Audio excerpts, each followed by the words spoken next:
Hi there. Welcome to New Tracks Modeling. New Tracks is an exciting new digital opportunity to obtain mentoring to help you improve your modeling. You will meet talented modelers and manufacturers from all over the world who share their model building skills and artistic advice. Improve your modeling and increase the confidence in your modeling efforts. Share your building efforts with fellow modelers and have some fun doing it. The shows are live on Zoom and YouTube, so be sure to join in and ask your questions. Now here is New Tracks founder and your host, Jim Kello, MMR. Well, good evening and welcome. Thank you so much for being here this evening. Hope you'll come back often. Hope you'll tell your friends about us. We have got a full show tonight of some wonderful modelers, and I think there's going to be an opportunity for you to really learn a lot. So with that said, I'm going to try to keep the announcements very short this evening. And I'd like to turn to Father Ron Walters for our evening prayer. Father Ron? O God, as we express our creativity by creating in miniature the world around us, may we marvel at the beauty and genius which created the world and instilled in us a portion of your great knowledge and wisdom. Give success to the work of our hands, O God. Amen. Thank you so much, Father Ron. I really appreciate your participation in our shows.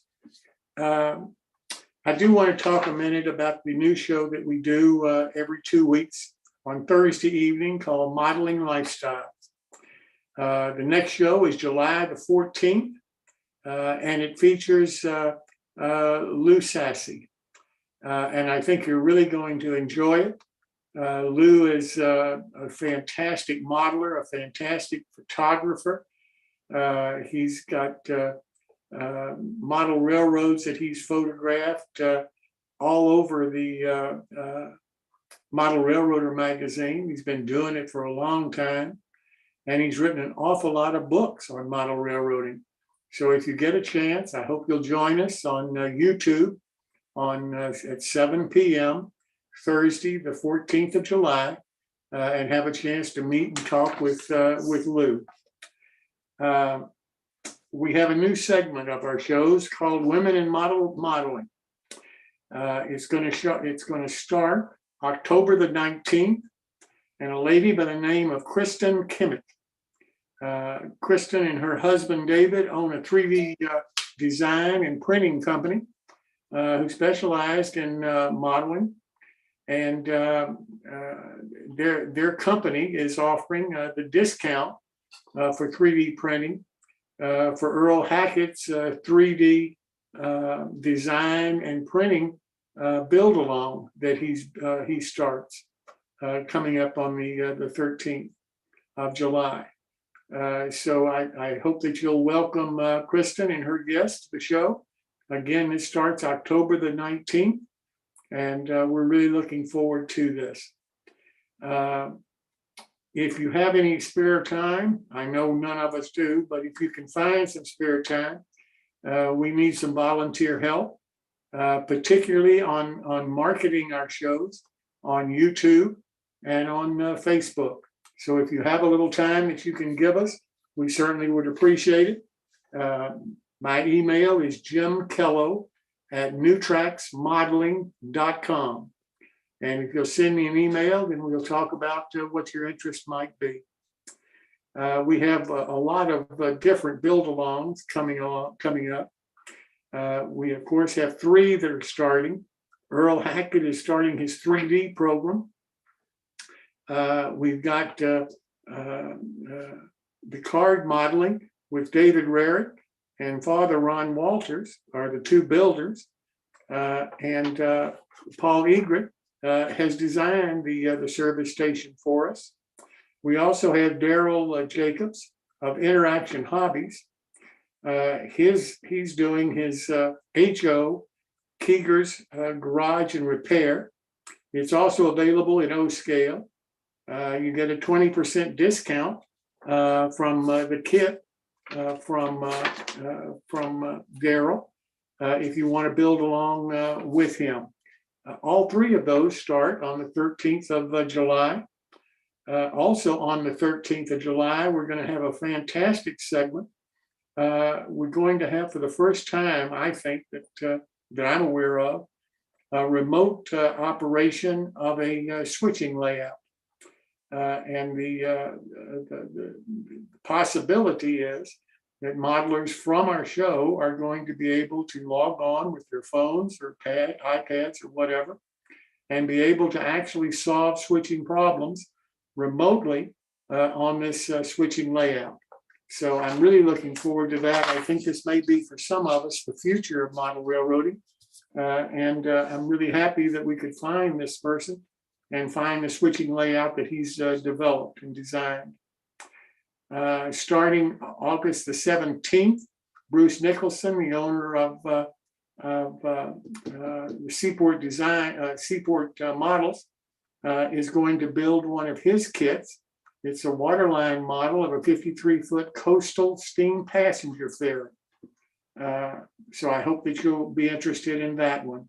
August the 24th, we have a locomotive kit that's going to be built for us by Aaron Botaski, and his company is ALW Locomotive Works. And that'll be the first locomotive that we've done with a build along, but I think that you'll find that this one will be easy to build, and I hope that you'll take a hard look at it. All of the information about these is in much more detail than I've gone into tonight is available on our website, newtracksmodeling.com. So if you're interested, please go to our website and get more information. If you have any questions, send me an email and I'll get the answer for you. Our next My Build is July the 20th with Chris Corse. And if you'll send Chris the information about your model, a caption with a photo, and if you've never submitted any photos to us before, send a photo of you so that Chris can put it on the card that he prepares. Then we'll look forward to seeing your modeling and have you tell us what you're building at the current time. With that said, I'd like to go ahead and start this program with Alan Rogers telling us about the door prize that he is giving from his company, New Creations Victorian Railroad Models, on the 20th of July. And this is, Alan, I really do appreciate you doing this for us. And if you'd like to take a minute and tell us a little bit about it. Certainly. Yeah, thank you very much, Jim. Welcome to everybody from the world famous Southern Pacific Museum at the foot of the Tehachapi Loop. And the kit that's going to be the door prize later this month is a rendition of the handcar shed that sat at Woodford, California on the old SP. It's up the hill from Bakersfield and below Tehachapi. And the winner will have a choice of O scale, S scale, or HO scale. So I'm looking forward to having this and hope you enjoy the kit. Thank you very much. Well, thank you so much. And again, you have to be present to win it. And it'll be July the 20th show. Now I'd like to turn to Bob Farquhar for our quick tip of the evening. Okay, Jim. And oops, come on here. He's getting there. Okay. This is a HO layout that I had previously. I don't have it anymore. I don't need it a lift out because there's one section of it. Excuse the buggy person there. Anyway, from the fascia to the back here is about 7 feet. So I need a lift out in this area here so I can access 2 turnouts ahead going up in here. There's a train to track going from down here up to there and then switching back in here to a double track for the mine that's up in there. So I don't have good pictures of this. So this is the area here. I had to keep this trestle in place. And of course the tracks back here in place. So I built a 2 foot by 2 foot opening in this area here. So I finished all my rock work up to the edge of that opening. And then I built a styrofoam lift out section in here, installed a couple knobs in there hidden by trees, and I can lift the thing out. So what I did, I put some saran wrap around the edges of the rocks on all the way around the edge of the opening. Then when I put it in the lift out section, then I continue on all the rock work over top. So you couldn't see a line at all. A lot of the lift outs, you see the shape of the lift out itself, but this way you couldn't tell at all. So that's my tip for tonight. Well, thank you so very much. I appreciate it. Now I'd like to turn to Gary Shurgold, MMR, for his scratch building bits and pieces. Gary, welcome. Thank you very much. Hopefully it's my first time on switching, so I'm going to share screen.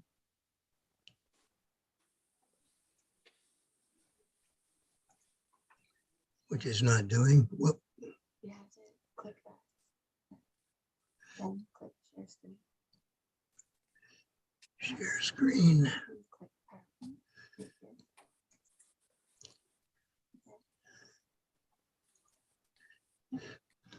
Click share. Now change this. This Right button there. here. Yeah. Right there. The orange. Oh. Right there. So yeah, Okay. Go to slideshow and there then you do go. your, Yeah, click that one, Here we Gary. go. There you go. Okay, sorry, this is my first time, so just bear with me, please. Okay, what we're doing is potential railroad components. So Gary, what you did was you shared the slide images. You need to stop sharing and reshare the one that is the slideshow. just So click on stop sharing. slideshow. I'll stop you sharing. So go ahead and click share again, Share screen. and then choose the one that says slideshow that looks like the slideshow. It'll say PowerPoint slideshow. Oh, there it is. Yeah. Good Sorry. job. No worries. Okay, sorry, guys. What we're going to talk about today is potential railroad components and everyday objects. What I'm going to start off with is, whoops, sorry. Okay, the old-fashioned everyday household computer, which is a gold mine for parts. And these would be scratch building parts.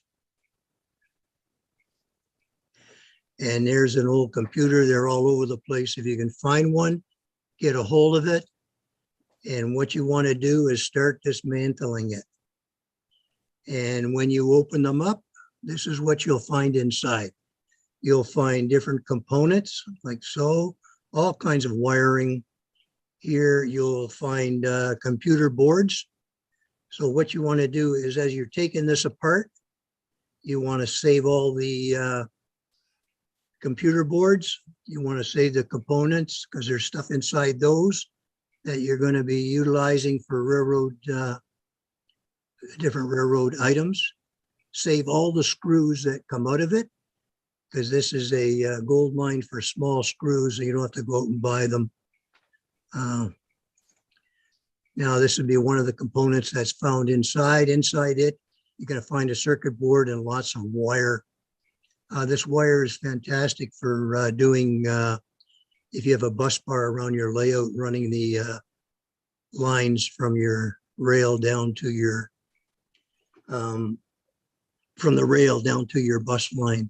Okay, some of the parts that you're going to get, that you're going to find inside are the screws, circuit boards, these little items here, all kinds of shapes of plastics, this, and this, these odd looking shapes here.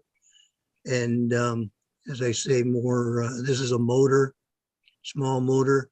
You're going to find speakers. And over the years that I've been doing this, I just don't use, I use like old VCRs and things like that I take apart. You end up with gears, all kinds of LED lights, small components here, capacitors, different shapes, etc. And you save all this stuff. And as this program goes on, hopefully for a number of months, what I'll do is I'm going to show you how to use those products and use them in everyday railroading, scratch building items. And that's my clinic for tonight. Well, thank you so very much, sir. You're welcome.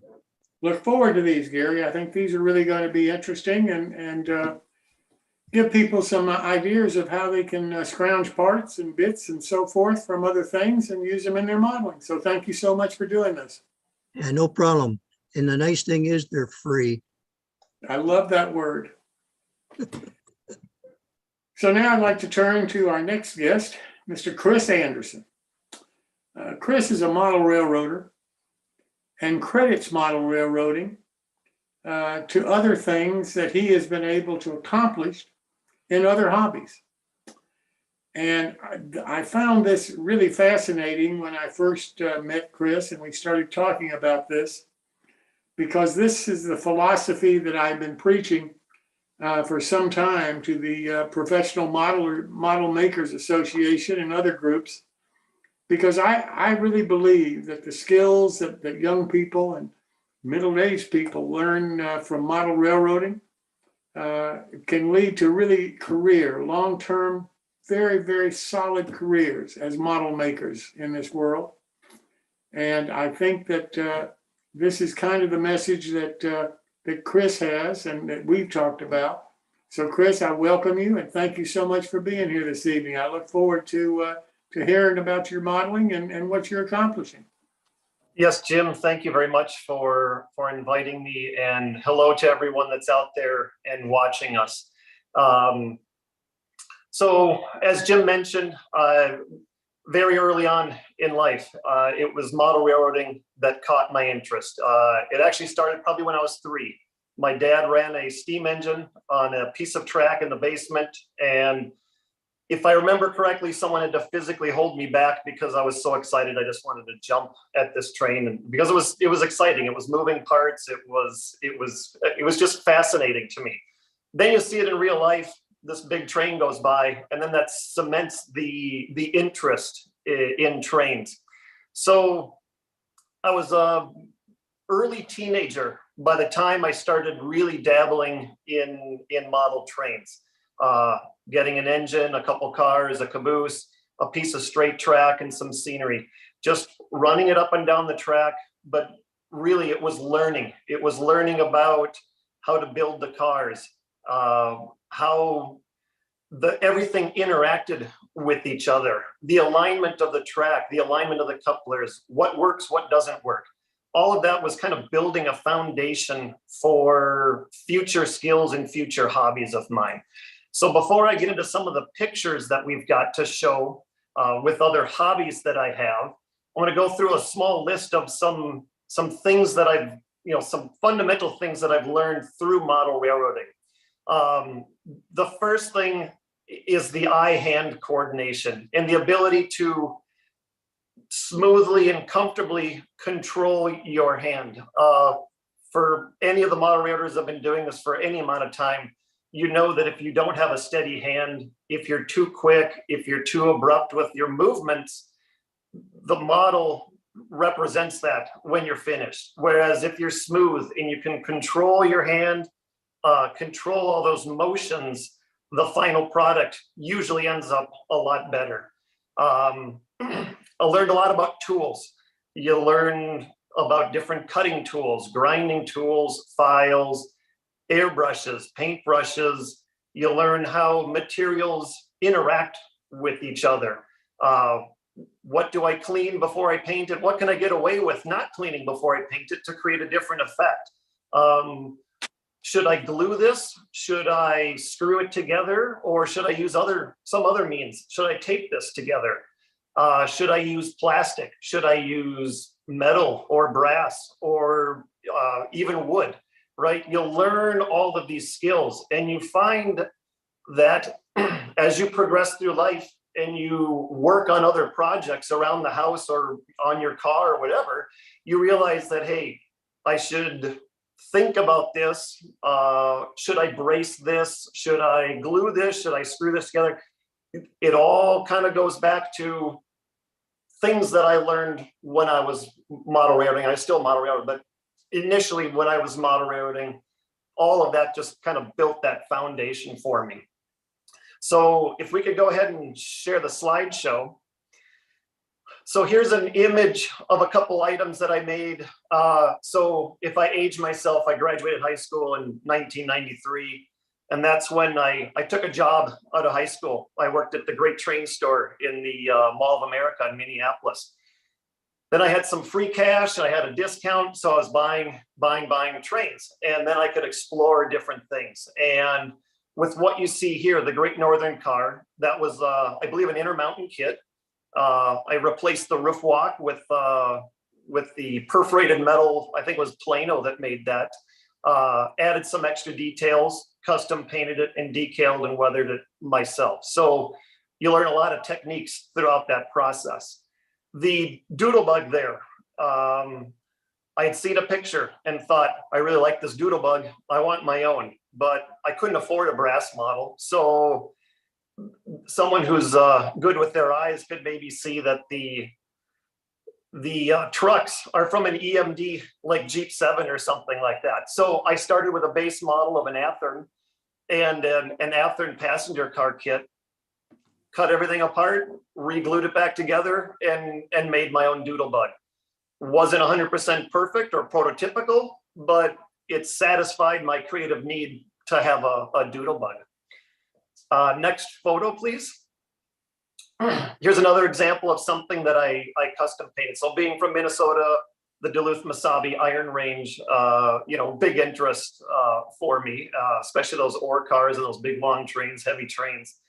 So when I put this together, I started with an Athearn SD40-2, but the particular model that the Duluth used was not just an SD40-2. I don't remember exactly what the model was, but it required me to do some cutting apart and adding some details west parts to it. I figured as long as I'm cutting it up, I might as well drill some holes, add some grab irons, add a light to the top, add a snow plow and some NMU hoses. So it was when I really started learning about super detailing, I guess, a standard kit. And again, custom painted, decaled it myself. This here, I think, so 2022 now, and I probably did that in 1994, 95. So this thing's been sitting around, moving all around the country with me for the last 28 years. And I just took that photo yesterday. So you build a quality model and it stands the test of time, right? It's held up well, I guess. If you move to the next photo. So now I've built some base knowledge on model railroading. This particular image here, I made this mirror in the late 1990s. And I was going through some car books. So among trains, I'm also a car guy. I've got many hobbies, but I saw this image of a car called the Facile Vega out of France. And there was a small photo in this book that had the hood badge that looked just like this. So it's a skewed image, kind of tipped to the side, like a 3/4 view. And it was really, really small. And I thought, I really like that. I want to reproduce that just because I have this creative bug. So using my skills of interpreting drawings that I learned from model railroading, I was able to take this skewed image, redraw it in a square version, scale it appropriately, and then using some balance and just my eye, I was able to kind of put this thing together so it looked as close as I could get it to the image that was in the book. So now that I got this image drawn, I then covered the back of the mirror in like a photo frisket that you use for masking for airbrushing. I redrew the image in reverse on the back side of the mirror, then very carefully with an X-Acto knife, cut out all the areas that needed to be painted.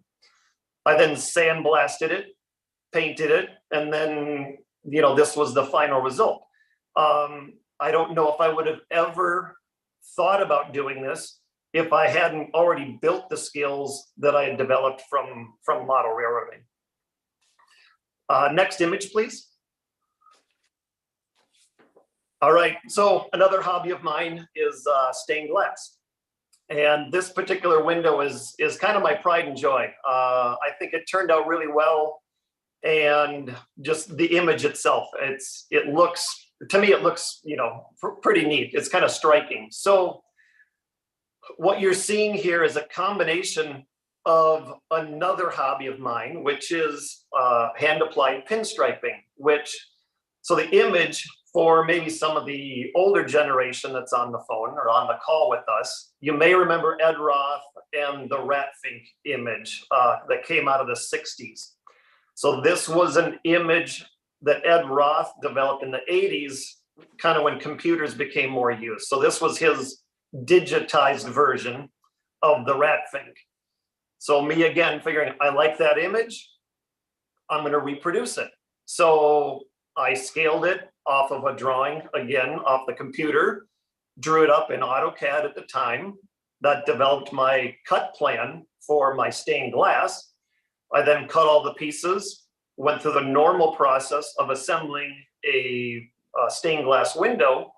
And then once that was complete, then with my careful, steady hand, I did the pinstriping details. So the teeth, the details in the ears, the really fine lines that kind of go around the image there, those are all painted on. And it's a product called One Shot. So it was developed for sign painting, so painting on glass. So it's semi-permanent. If I took a razor blade to that, it would come off, but it's normal handling, it's going to be fine. But again, some of this just wouldn't have been as easily possible if I hadn't already had, you know, a smooth, kind of detailed hand and control of a brush, right? Because with pinstriping, you have these really long bristles and you load this brush up with paint. And depending on how much pressure you are applying to the glass will dictate how thin or how wide that line gets. So you have to have very careful control as you're moving through the motion to keep a thin line, a consistent line. Then you need to be able to stop, pick the brush up, and then continue with an arc down the rest of the body there. So you're thinking about, where do I start? Where do I finish? You kind of plan those details out. And, you know, this is the end result. I'm not saying that no one could do this, but it certainly became easier for me, again, through model railroading. Next image, please. All right. You can probably hear the echo, and you can probably see in the background here that I'm in my shop. I've been building this workshop with my dad, for about the last 6 or 7 months. And the reason this is important to me, and the reason I think I can tie it back to model railroading, is there was a plan for everything here. And it honestly started 4 years ago when I bought the house, and my wife said, you can have this room for your shop. So then everything started from that point. Okay, well, what material am I going to use on the walls? Am I going to put up sheetrock? Am I going to do barnwood? Am I going to do tin? You know, going through all the options, going through the positives and negatives. If I do sheetrock, maybe it goes up real easy and maybe it's a minimal cost, but maybe it can't handle the fact that I might bang a tool into it or a piece of wood might go through it. And then I got to, you know, fix dents all the time. So I go through all these options. And then when something becomes available, when I start searching for material, I can make a quick decision about making a purchase for the shop. I stained the floors. I put up all the stud walls. I installed all the tin. I've got tongue and groove ceiling, and you can see there's a few items left to go, but it's probably about a month away from being able to be fully moved in and operational. Another quick point here, you can see I've got exposed conduit on the walls. Well, from model railroading, we've all bent a piece of flex track. Some of us have hand laid our own track, and you kind of get a feel for how much do I have to bend rail to get the curve, right? You got to get to yield to get that curve to kind of stay fixed.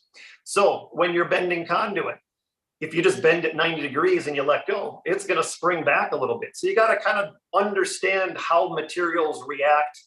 And again, I seriously think it's all model railroading that's helped me build the skills, you know, to put this shop together.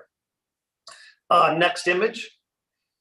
All right, so kind of a boring image, but there's something that can really be learned from this image. And this is the shop. This is how I did my layout of the shop. I mean, if you think about it, it's the same thing that we do with templates for switches. I want all number 12 switches. Well, then you realize your space is too small. You got to maybe use 10s and 8s and 6s, right? So you figure out what's important to you. How do I have to use this equipment? And visually, what feels pleasing with the space? Everything that we do when we design a model railroad. What elements do I want in there? Do I want a church on the hill? Do I want a neighborhood? Do I want a coal mine? Okay, so you build this list of what you want to have and what you have to have. And then you start laying it out. And you start, if you're good, you'll use little templates and you'll move these things around, and then you'll determine, okay, I can't fit the coal mine in because it's too big and it requires too much yard space. So you scrap that, and then you reconfigure everything until you finally have your layout that still pleases you. It gives you the functionality that you want, and visually it's pleasing. So for my shop, I've got multiple drill presses, a lathe, I've got a hydraulic press, I've got an air compressor, I've got a kiln for firing stained glass, workbench, table saw, toolboxes, I've got a sink. How am I going to package this? Well, the first thing I said was, let's draw it to scale and start moving them around and figure out what fits and what provides the best flow. I think it's a direct correlation to designing a model railroad. Next image. All right, so here's what some are calling a little bit steampunkish. So this is, I picked this up on a whim a couple of years ago. It's an air compressor. The tag on the motor puts it at like a build date of the early 1900s. I think it was like in the 1920s. So when I bought it, it was a functioning air compressor. You plug it in and you kind of have to spin the flywheel a little bit to get the thing going, but it would pressurize and so limited actual value, because that air tank right there is really just a piece of tin that's been brazed together. So you can't put too much PSI in it. So you can maybe pump up a bike tire, a small bike tire, but that'd be about it. But it was cool, it was cheap, and it gave me another creative outlet to build something and kind of make it a statement piece. So I mentioned that motor. You put power to it, and you kind of had to give it a kickstart to get the thing moving. So that tells me that it's dirty and I may not have good electrical contact. Goes back to maybe pulling out your grandfather's Lionel train. You put it on the track and it just doesn't quite move. So what do? You take it apart, you figure out what's gummed up, what needs to be cleaned, what needs to be lubricated, what needs to be rewired. You put it all back together, you put it on the track, and it runs. This motor had 100-year-old wiring that was cracked and frayed and quite frankly dangerous. So without hesitation, I pulled the cover off and said, I can rewire this because I know how to solder, I know how to cut wire, I understand wire gauge. So rewired the leads on the motor, took the contacts all apart, the start switch, cleaned it all up, put it all back together, lubricated it properly, did the research to identify what type of oil was best for this particular motor, put it together, plugged it in, and it's almost so quiet that you can't even hear the thing running. I took the air compressor apart, serviced that, put it all back together with some new seals, and then repackaged it on that piece of wood. And I kind of get a little picky about some of this stuff. I didn't just want an air compressor that ran. I wanted it to look balanced, and I wanted it to, visually be pleasing. So I sourced some cast iron legs off of eBay. I had the large chunk of maple already in my supply. And then I spent, honestly, about 3 weeks figuring out, how do I mount all of these items together, mount it so I can get a standard off-the-shelf belt that gives me the right tension, and then mount these feet to it so that none of these holes intersected with each other. So you got 4 holes for the motor, you've got 3 holes that are through holes for that air compressor, 4 holes to mount the tank, and then I've got another 4 holes on the bottom holding all the feet together. When you look at this air compressor straight at that wood, I got everything countersunk, so you don't see any bolts or any protrusions going below that wood. A detail that I notice, but again, it's all part of the planning and understanding how things interact with each other, what's pleasing, to make a nice end product. Next picture, please. And I think, if I remember correctly, this is the last one. So this one may raise a few eyebrows, but this was a career of mine for about 10 years. It's a hydraulic manifold. And prior to this job, I worked as a designer at an oil refinery. So the interesting thing about working at an oil refinery and being a piping designer and then being a hydraulic manifold designer is that piping in a refinery and the plumbing inside this manifold, all the holes that connect to each other for routing oil from one valve to another, it's technically the same thing as an electrical schematic or even a track diagram or track schematic. You follow the lines. It's coming from here, it's going to there, it's going through this component on to the next component, and it interacts with a couple other components. I'm not saying that understanding a printed circuit board made me a better manifold designer, but day one, I was like, oh, a schematic. I know this, I can do this, right? So it breaks down a lot of barriers to doing many more things that others may shy away from. So hopefully I didn't go too long. I wanted to leave a little bit of time here for some questions if you had any. You know what, Chris, we were wondering earlier on your compressor, do you have any kind of a regulator on that thing? Yeah, so it came with, it's a pop-off valve. So you notice that electrically it's not cutting out the compressor. So all it does is it reaches a set point and then it purges a little bit of air. So if you just let it run, it would just keep going and going, and then every once in a while it would just, it kind of scares you when you don't realize or expect it. So, but yeah, and I can dial that thing down. So I've got it set to about 32 PSI just to be on the safe side. With even then, 32 PSI, if it goes, it's a little dangerous, right? Greg, do you also plan to build a layout or do anything like that? Is the workshop your main hobby? Yeah. So the workshop, I've been a homeowner now for about 20 years. And my first home, I was in the basement and it's just concrete walls and it's just stuff, right? There was no visual appeal to it. It was just pure function. Then I moved to another home. I had the garage for part of my workshop. And again, you're right, it's just concrete and, you get what you get. So when I had the opportunity to build my own space, I thought, I want to do this right. And I want the space to be a source of inspiration when I go into it.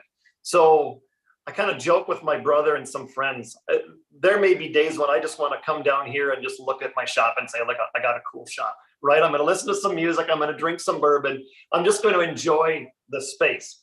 But I've been looking at all the space that we've got in the house, and I've been thinking, okay, where can I do a little bit of a switching railroad?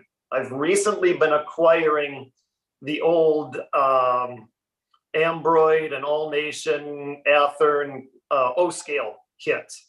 So I've got a couple of the All Nation NW2s. I've got one of their Doodlebug kits, and I've got about 20 or so of the box cars from the different manufacturers. And, you know, if you learn from Lance Mindheim, you can model railroad with one switch.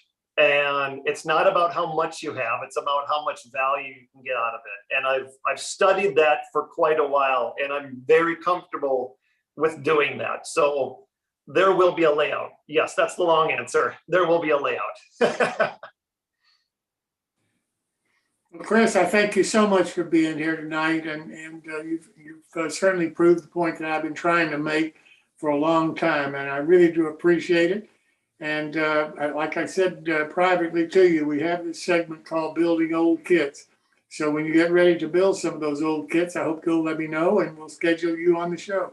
All right, sounds good. Thank you very much, Jim, and thanks to everyone for listening. And if I could say, Jim, we've got a limited number of people on the call, right? And we've got a good message here. So anyone, share the YouTube link and get the word out there that it's more than just model railroading. It opens up a whole new world of creativity for you. Thanks so much, Chris. You take care. Thank you. Yes. Well, next we have Martin Brechbiel, MMR, who is, I think, finishing his Caboose project tonight. Martin, welcome. Good evening, Jim. Let's see, that looks possibly right. Yes. And even more right. And pause for a beverage. Oh, wow. Yeah. Okay, part 3, which is also part end. So we're going to wrap it up tonight. But we're going to start off with some trucks because of this kit didn't come with trucks. And trucks for a four-wheel bobber caboose aren't something you run down to the store for. So we solved the cupola parts. We had resin ones in the shop. And that's a lesson to be learned, is that when you're building old stuff and you have some interesting parts, you might want to consider capturing them in an RTV mold for future use, because that may come back to haunt you that you didn't. And I can't tell you how many times I've regretted not capturing old metal castings. I usually come to the conclusion that I've made that mistake right after I've completed the car, and disassembling it just to make a mold just isn't going to happen. And there's a couple of cars I seriously regret that on now, because I've never found another kit to do that, capture those parts. So we've solved the cupola. Okay, trucks. They're not on the shelf at the local hobby shop. In fact, I don't even know what a local hobby shop is. My local hobby shop's 100 miles, give or take a little bit, in 2 states away. So I may stop there tomorrow if I'm up for it. But you know, you just don't buy this stuff. It's not out there. So this is where you're going to have to get creative. And in this case, heretical, because we're going to do something will make some people cringe somewhere. But that's nothing new for me. So we're going to start with a pair of 6-wheel passenger car trucks, which I picked up at the Strasbourg O-Scale show. And you can find old 6-wheel trucks in a box all the time. I can't remember what brand these were. They are a relatively medium, stiff, soft white metal. They're not Zamek. So, you know, generous application of end mill and files. And yeah, so you remove everything that doesn't look like it should belong. That's your instructions. Remove all the parts that you don't think belong. This is sort of like making getting that old block of wood and carving it into a freight car. So we don't need the middle. We need the 2 end pieces. So I'd seen somebody actually do this, and they just chopped it all apart into 2 halves and then reconnected. And I thought, why do I want to reconnect it? It's already connected. That's called making work. And the last thing we want to do is make work. This is supposed to be fun, and making work is for other people. So go back. So we've taken out the whole middle section here. All this stuff, milled off that. It's relatively flat. Not going to see it anyhow where it's going to go. So get it pretty close to flat. Just an end mill in the variable speed drill press, doing a couple of thousand RPM. Take your time. Don't let anything go flying off into space. Don't let anything get impaled on your finger, and don't use the end mill on your fingers. That's not a good thing. And just because the ER is a 2-mile walk from here, I don't want to make it. So it's chopped off the top there, so I don't know what it says up there, but okay. So we're just going to add some springs, add the bearings, some brass channel across the bottom just for stabilizing it. That's just held in place with a mix of goo and CA, and that's got it fairly rigid, fairly even. There's our 2 side frames, but yes, there's more. We're not going to stop here. So this is too easy. So that kit came with the end brake beams. Well, let's put those together, because strangely enough, if you use those and put them in place, that sets the distance for dropping in your wheel sets. And a little bit of CA and goo and drop in the wheel sets. And you build this upside down, because this is supposed to be relatively flat on your glass workshop surface. And now you've got a 4-wheel truck unit. Put a piece of brass angle on the inside. That gives you, it's not for strength or anything. It's just to give an extra surface area for mounting to the underside of the caboose body. And of course, the best part of the deal is I have another one of these now. What do I need a single 6-wheel truck for? I can build a second 4-wheel bobber or something else. And you may see the something else someday in the near or far future. So we flip our car over from last week and just put a piece of regular old center sill. It's just Northeastern scale lumber. It's milled wood. They still make this. You can still buy it. It's cut to length, measuring in, remembering there's space for your KD coupler box at both ends. And you notice a little bit of a curve here. Well, I took a drum sander to that, so it actually fits up fairly tight to the back of the KD box. Minimize the amount of gap in the underbody. Just glue that down with carpenter's glue. Drop in the K-brake casting. I kept it. I decided, no, we'll just use that. You're barely going to be able to see it, if at all. And here's our truck ready to install. So we're just going to put a bunch of goo, not a bunch, but a film of goo on the metal, put it in place, take it back off, add CA, drop it back in place, flip it over, let the little bit of weight in this body sit on it, come back tomorrow. We're not in any rush. Well, I mean, you could work on it 15 minutes, but it was probably close to midnight by the time I said that, so it was time to go back tomorrow. Anyhow, there's no real rush to doing anything. I like to do 4 other projects anyhow at the same time, so letting the glue dry is a good excuse to go do something else for a while. Okay, so we have all our parts. We got a cupola, we got a truck, we got a body. Just put it all together now. And there it is. So we pre-paint the cupola because it just makes things a lot easier. It's less painful. This is a nice little gray on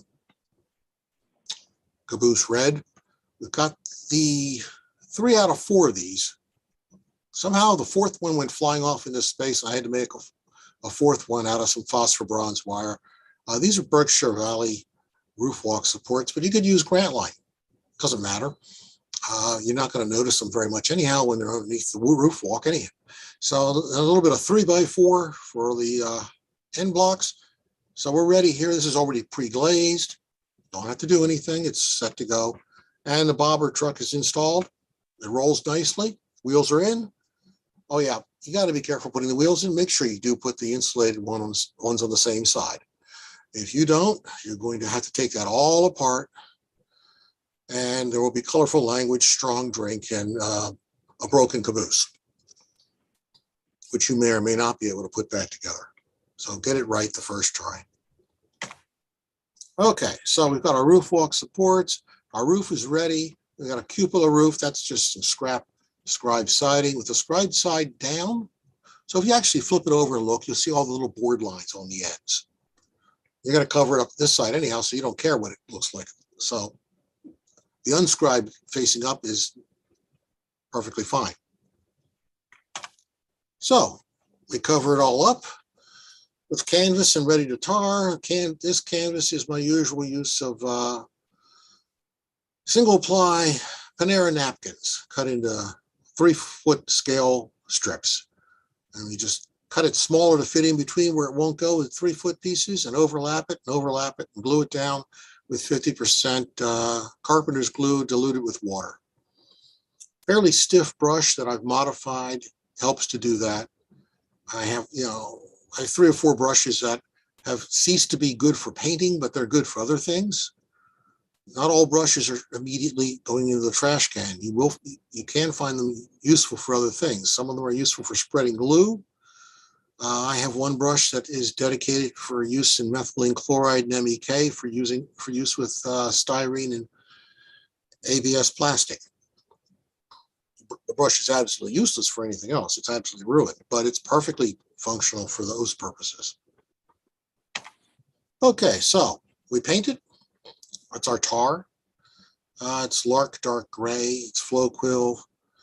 Put all the roof walk boards in. That's just roof brown.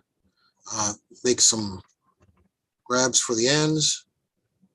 So somebody, if ever had to get up on top of one of these things, you actually have something to grab onto so you don't fall flat on the ground. That's just phosphor bronze wire, 25 thousandths. You get that from Tishi. Great source of phosphor bronze wire. Getting plain brass wire has gotten apparently very difficult from Detail Associates. I'm not even sure Detail Associates is still a functioning operation. So whenever I see phosphor bronze wire, I just grab it now in the various sizes that I'm going to use. Okay, so it's all painted now.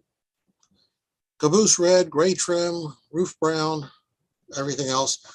You can barely see it. This is that toolbox 2 shows back, or last show, wrapped in styrene, wrapped in 10,000 styrene. By coincidence, not by my design, it slides right into this hole between the base of the wall of the caboose and that piece of brass that ran on the bottom, framing up the truck. Took a little support behind it, but it slides right in there. It actually slides in there so tight that I had to go back and repaint it a little bit because it scraped some of the black paint, but it fits. Okay, I should have just said it was completely by my design, of course, but no, nobody's going to believe that.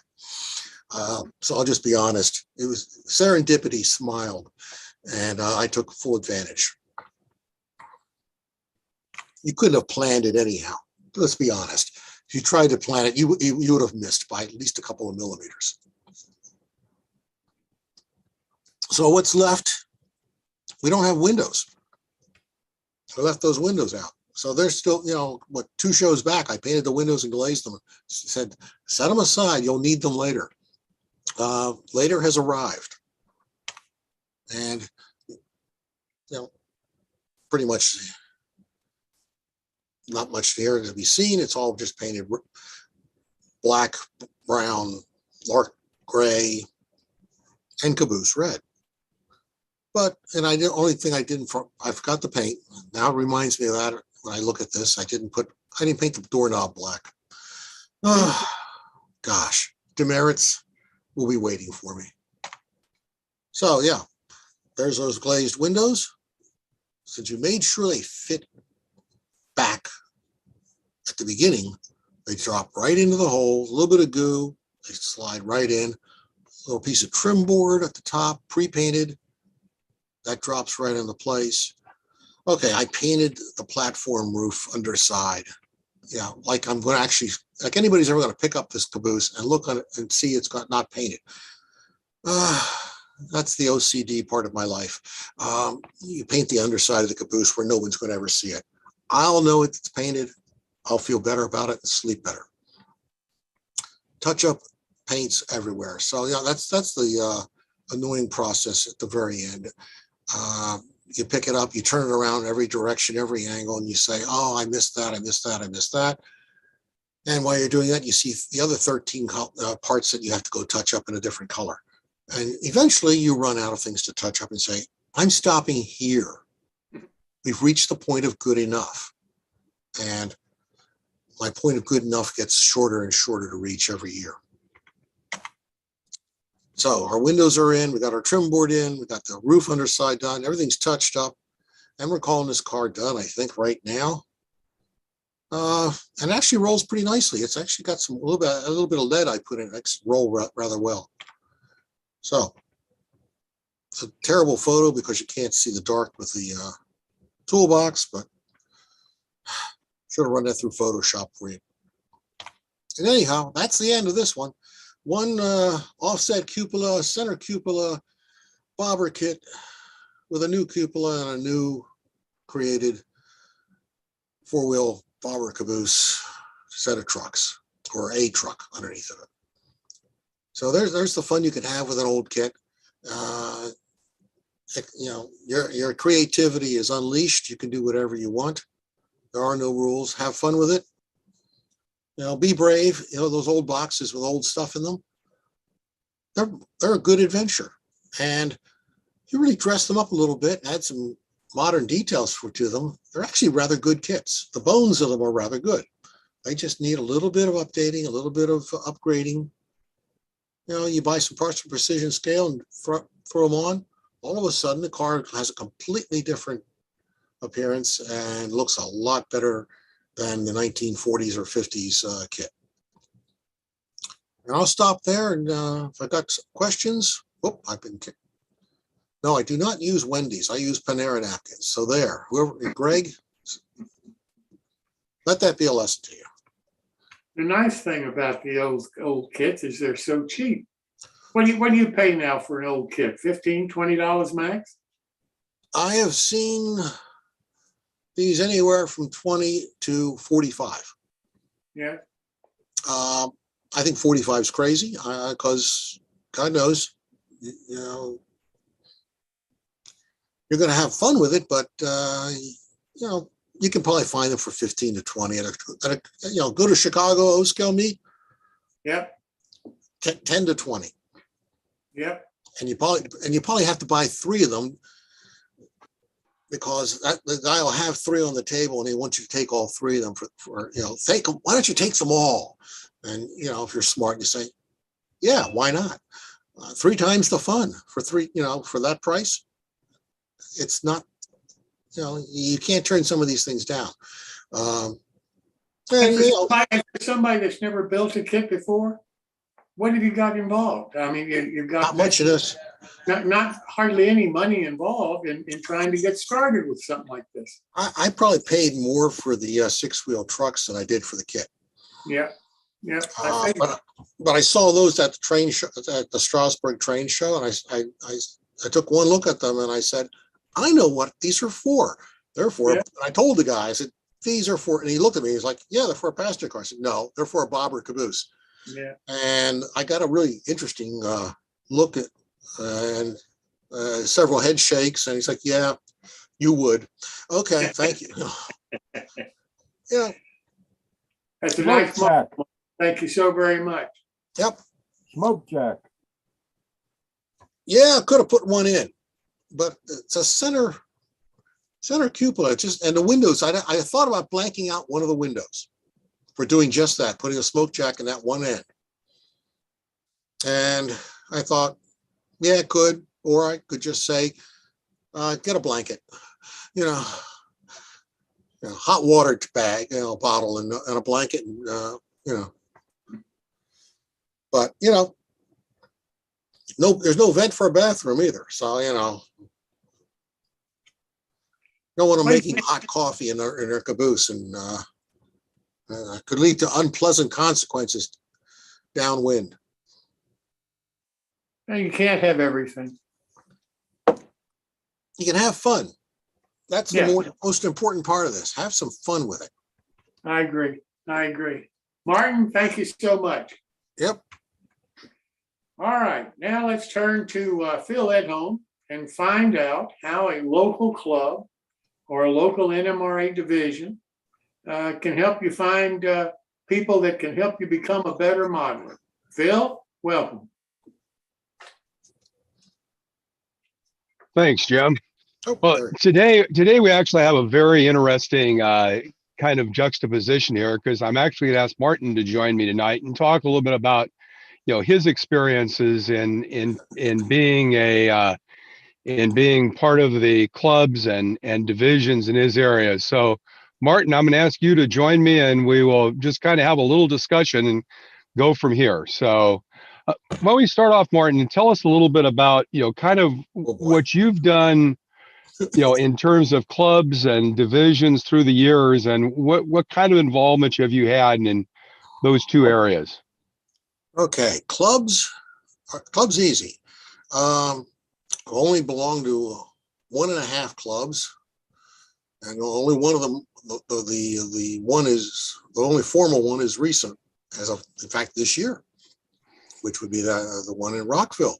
Oddly enough, that Greg Cassidy and that clan operate. The other one would be the informal one in our DC metro area of the O-scale modelers, which had for many years. And we're going back to John Armstrong and Ted Stepik, being sort of a round robin, various various members' houses, run trains, enjoy the evening together, fellowship, socializing. That has not been resuscitated yet.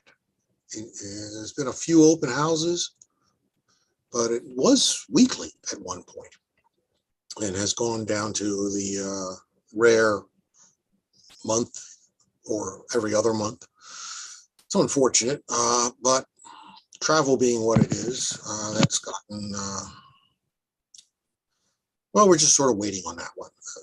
So NMRA, more complicated. Let's see, we'll back up 15, 20 years, where I was pretty much a lone wolf modeler for a very long time. And then finally came out of my shell and started going to the various local divisional meets and sort of being on the periphery at best for a very long time, many years, in fact, wondering, am I the only O-scale modeler in the NMRA?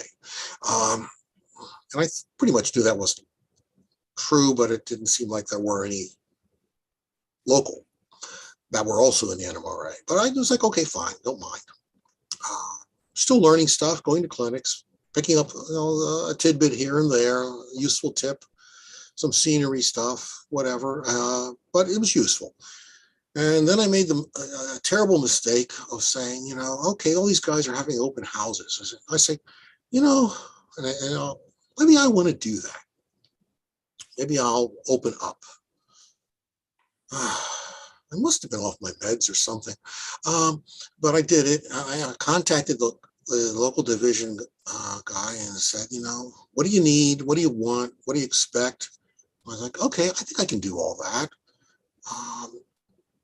Then I had a crowd troop through my basement. My layout was minimally operational. Trains would run around the loop 2 or 3 times, before something bad would happen. You fix it and you run them around the loop. And actually, I didn't do much of the running of them myself. I let my son was doing it.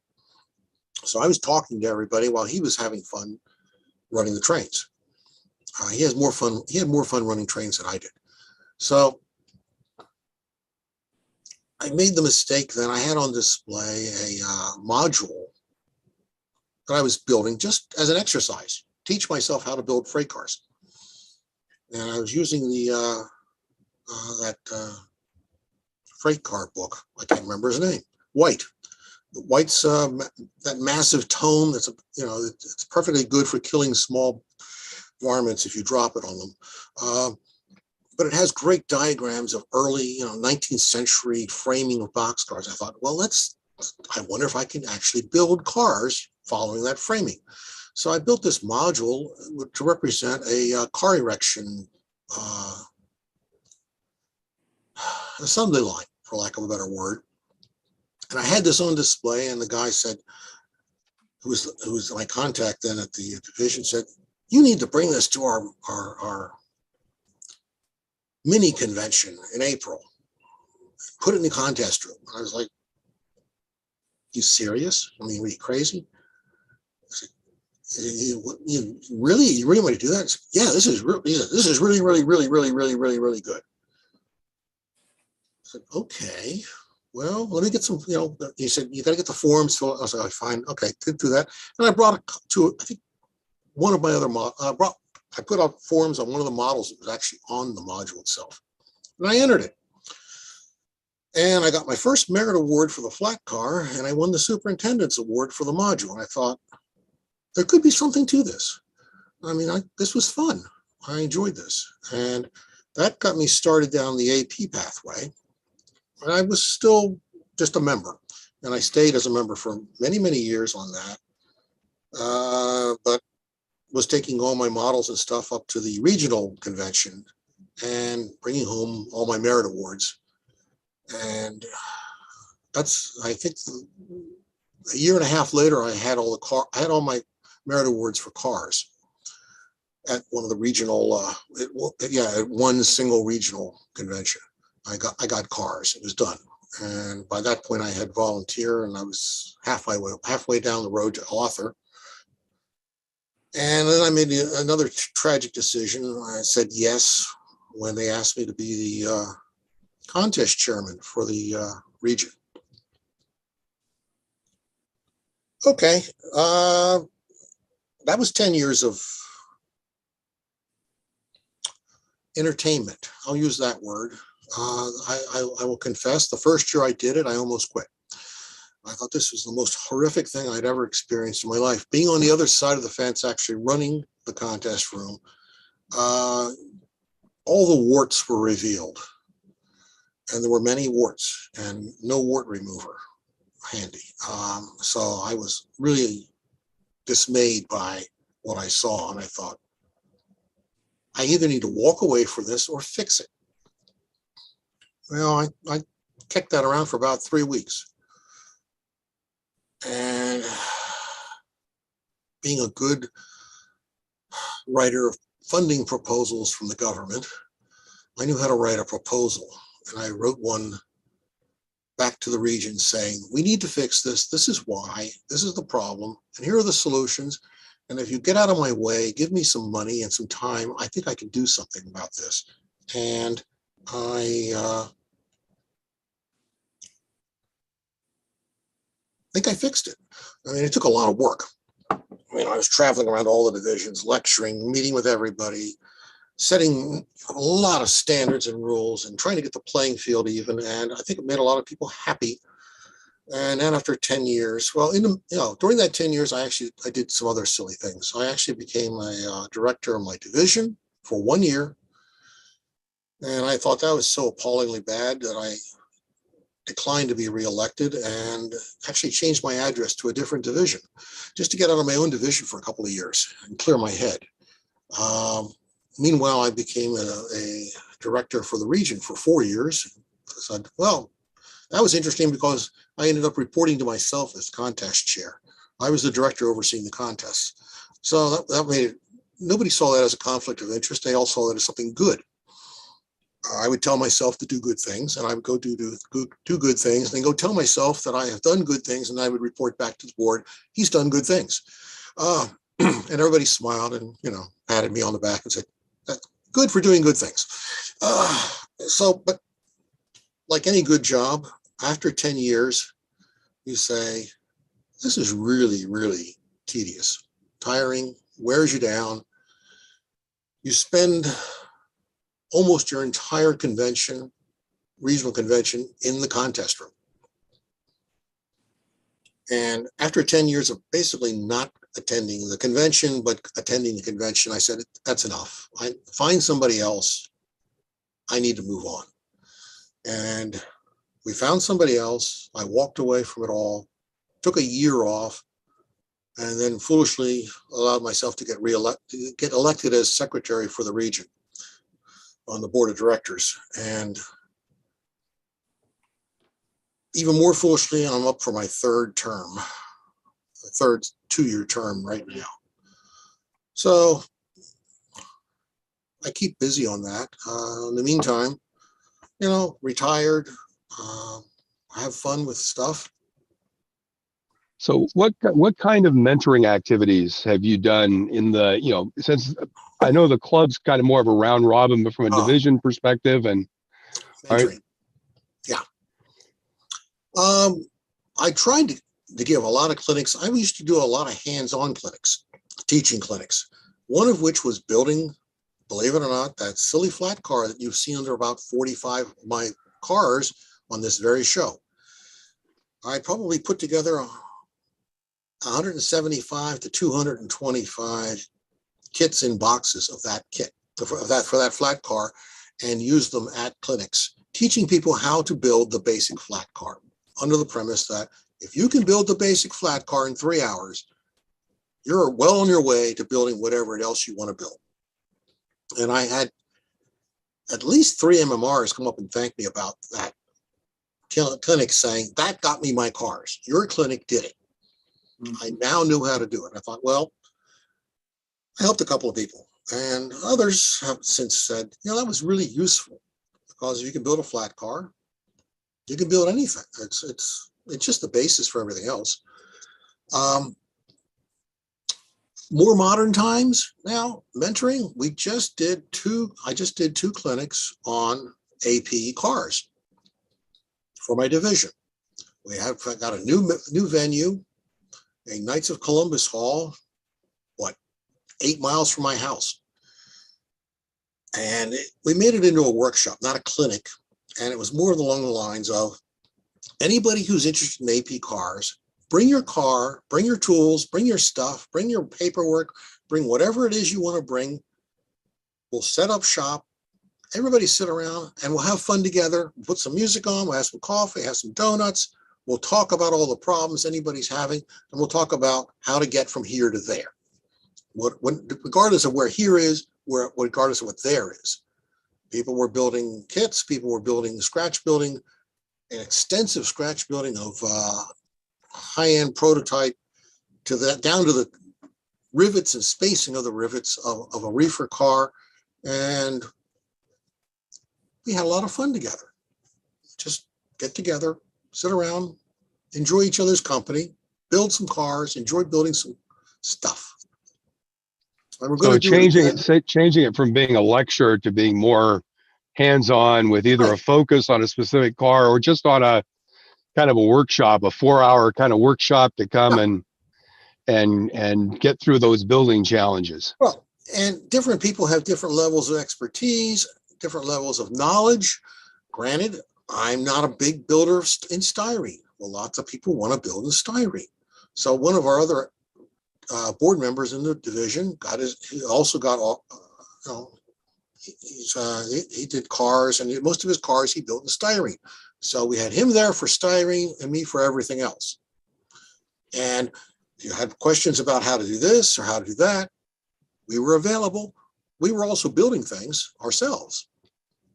But, you know, I have a storage tub just of tool supplies. So I brought that and said, you know, if you need something, it's over there in the toolbox. Go get it. It was, you know, and we're going to do it again in August. Only we're going to shift this to structures, AP structures. The president of the region is going to come in, and he's going to give a little presentation. He's got a supplies list. He's going to show how to build a short, small trestle, because a bridge is a required component of structures. One of your 12 has to be a bridge. And he's gotten his structures certificate building this bridge. So he's going to teach everybody how to get one of the required elements. Excellent. Yeah, so we're trying to do that, the division does monthly clinics by Zoom because, well, we weren't doing monthly clinics. 3 years ago, we weren't doing them at all. We were doing a once a year gathering for the mini convention. And then maybe monthly open houses, one a month. Okay, if you've ever driven around the DC area, you might understand how incredibly painful that might really be to go attend something. It'd take you an hour to get there and maybe 3 hours to get back. And how long are you going to spend at somebody else's layout? 20 minutes, 40 minutes, an hour? And sometimes the longer you spend there, the longer it is to get home. So, but we weren't doing clinics. So when the pandemic hit, I thought, let's try Zoom. Let's see what happens. And we didn't have a full-blown account when we started, so we had 30-minute time limits. So we were doing 30-minute clinics. But we were getting 30 people to show up. I thought, well, that's pretty good. Let's go spring for the full paid account.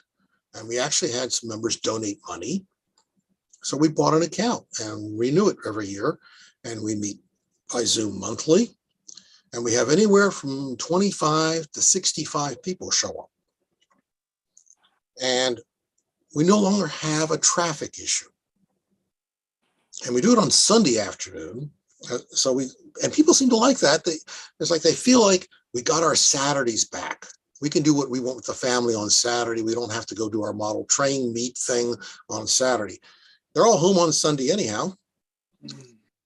Now they go get up their computer and they join us on Sunday afternoon.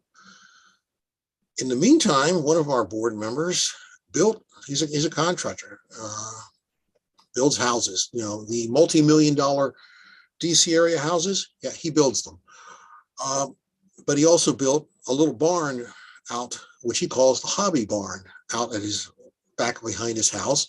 And we were having, during the pandemic, live clinics, limited to 6 to 12 people, depending on the size and complexity of the clinic. And, it was masks and everything, but we were having once a month or every other month. It was once a month, hands-on or a live lecture clinic out there, which sometimes were streamed live and sometimes, most of the time not, but we've been kept rather busy, and we've been busier because of the pandemic than before. Now we're going to have a joint, at least 2 divisions, perhaps 3 divisions meeting with us in November. That same board member has access, his church, he has a church which has a full gymnasium attached to it,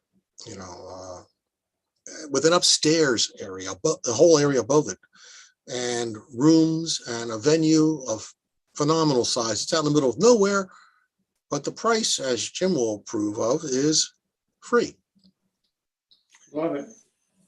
However, we do pass the Kentucky Fried Chicken bucket around the room. The minister will pass the bucket, and our members, the first year, coughed up $400. Yeah. The second year, they coughed up $600. So, we don't charge for anything. I bring the donuts. So I bring somebody makes coffee, but we have members when we get together. The wallet's open, which is interesting. And I think that proves a very interesting point about the socializing and getting together and having fun together aspect. They're generous and are willing to give. I think that's a really good point. The idea that taking advantage of virtual for things that can be done remotely, but still having those local events and making them a lot more hands-on. I think that's one of the challenges we have is if your physical events have clinics that could have been done virtually, people may react negatively to that. Yeah, it's hard to do some of the clinics. We did do an open house layout tour through Zoom, but the person doing it actually had a professional camera gimbal, and his son I think it was, actually, or wife actually had this all set up. So it was, there was no seasickness involved with the camera. It was rock steady. It was like a pro camera setup. And we thought about investing in such a thing for future possibilities. It's a bit, when it runs into the four figures, it starts to get painful.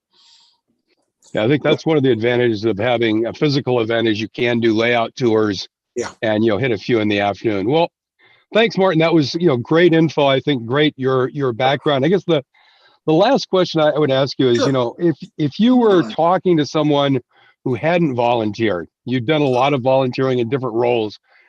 What would you say you got back other than being an MMR out of volunteering? I mean, what were the rewards to you personally of taking the time and expending the effort and being a volunteer? Oh, well, you get to meet a lot of people that you otherwise would never interact with. And you make some friends, and you might actually learn something from the people that you're interacting with. I think that's rather important. Yeah, and, it's it may be work at one level, but there's a sense of satisfaction as to actually executing something and meeting people, learning something. Satisfaction also of teaching something. My teaching activities were actually limited to postdoctoral students, not too many bachelor's level, but there's a certain satisfaction of watching people, the light bulb going on over other people's heads when you explain something to them. You feel like, hey, I got something, I got something back out of it. You get some feedback out of that. Cool. You feel like you learned something too. Excellent. Well, thanks, Martin. I really appreciate it, and some great insights. So with that, Jim, we'll throw it back to you.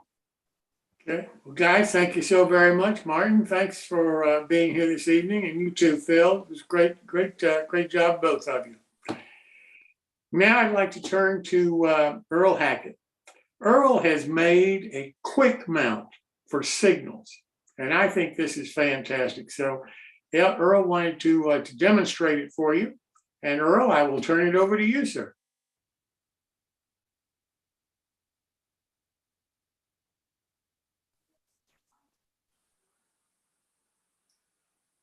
Or perhaps He's I not won't. at his desk.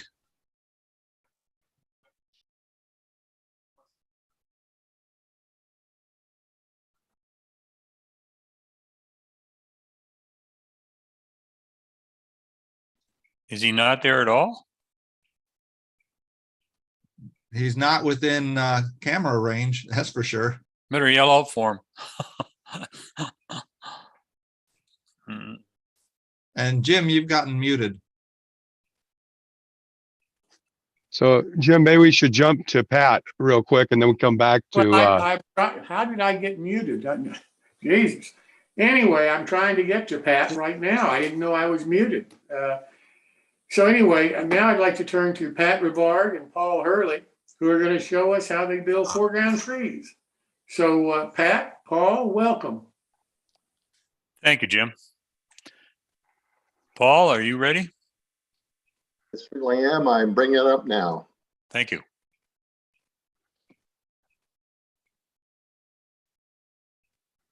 Thanks, everyone. At this hour of the evening, and with about 40 plus people still online, clearly a committee of the willing and the interested. We've got about a 40-minute presentation for you. We'll make it as crisp as possible. Clearly, it's about tree building. Pat and I both have layouts. Pat models in O-scale. I model in HO. So the techniques we're going to be sharing with you this evening are very much workable in different sizes, and we'll talk about some of the changes that you might make depending on the scale of what you're involved in.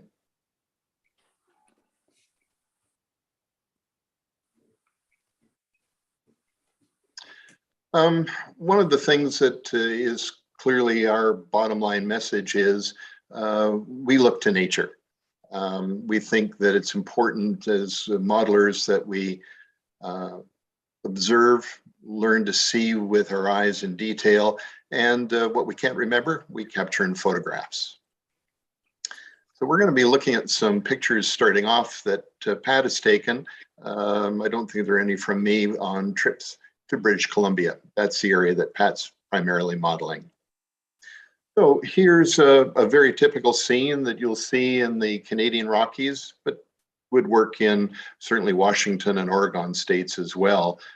So lots of variety of species that you can see here. Note the branch structure. Notice, for example, this tree on the left, how there's truncated branches, branches that have few or no needles. Notice the lean on the tree. So that's something to take away when we get down to the detail aspect of building up a tree structure. Notice the tenacity of trees. These ones are growing literally out of the side of a solid granite rock wall in a canyon or in a valley that's been carved by a river. Coniferous trees in particular follow moss as a way of breaking down rocks. So you'll find them in all sorts of hardy and arduous environments. Here's another one, probably down the same canyon or river valley, getting lots of moisture, but also getting a lot of pummeling by the elements. But again, we want to look at the nature of the trees themselves. Notice the small ones here on the right. Threw in this picture of just a tree trunk to make an important point. I can't speak for anyone else still on the call, but when I was drawing trees, for whatever reason, in primary school, maybe even preschool, I was always coloring them brown. But in fact, trees are seldom brown in color. And this shot in particular shows the silver gray hue of the outer bark. Notice as well, these will be knots on the inner boards if this was cut down, but this is where some of those dying branches, such as this one above here, have fallen off. And notice as well, that can capture this on a larger scale. It doesn't really show up in HO that well, but you'll tend to get on a fresh hole in the side of the tree before it closes in, sap that will ooze out down the side. And in a lot of cases, when you look closely at a lot of trees, this may be an example up here where my cursor is, that bits of dirt and other debris that are flying about in the air will stick to that pine sap as they make their way down the side of the tree. So again, we look to nature, and nature, of course, is going to vary depending on the area that you model. This is a series of 2 shots, and we'll return to Pat's layout later in this presentation, but here is a cliff and valley scene that Pat has been building. Notice again the variety of the trees, the variety of the sizes, as well. There are some deciduous trees, probably poplar. This is a fall shot, obviously, that are mixed in among them. And again, typical of what you'll see in parts of British Columbia. Another close-up shot. We'll return to this one later to talk about detailing on the ground. But again, just notice the wide range of branch structure, species that are represented here. And then you have various other little bits and bobs of debris and plant matter that are along the front to hide the tree line and to help balance or blend the trees into the rock structure. So where do you get the research? Well, of course, you can do road trips, but that isn't always possible in extreme situations. We're familiar with people in Europe that model parts of North America. So if you go into Google Images, you can use the term silhouettes for trees. This is just some of what will come up.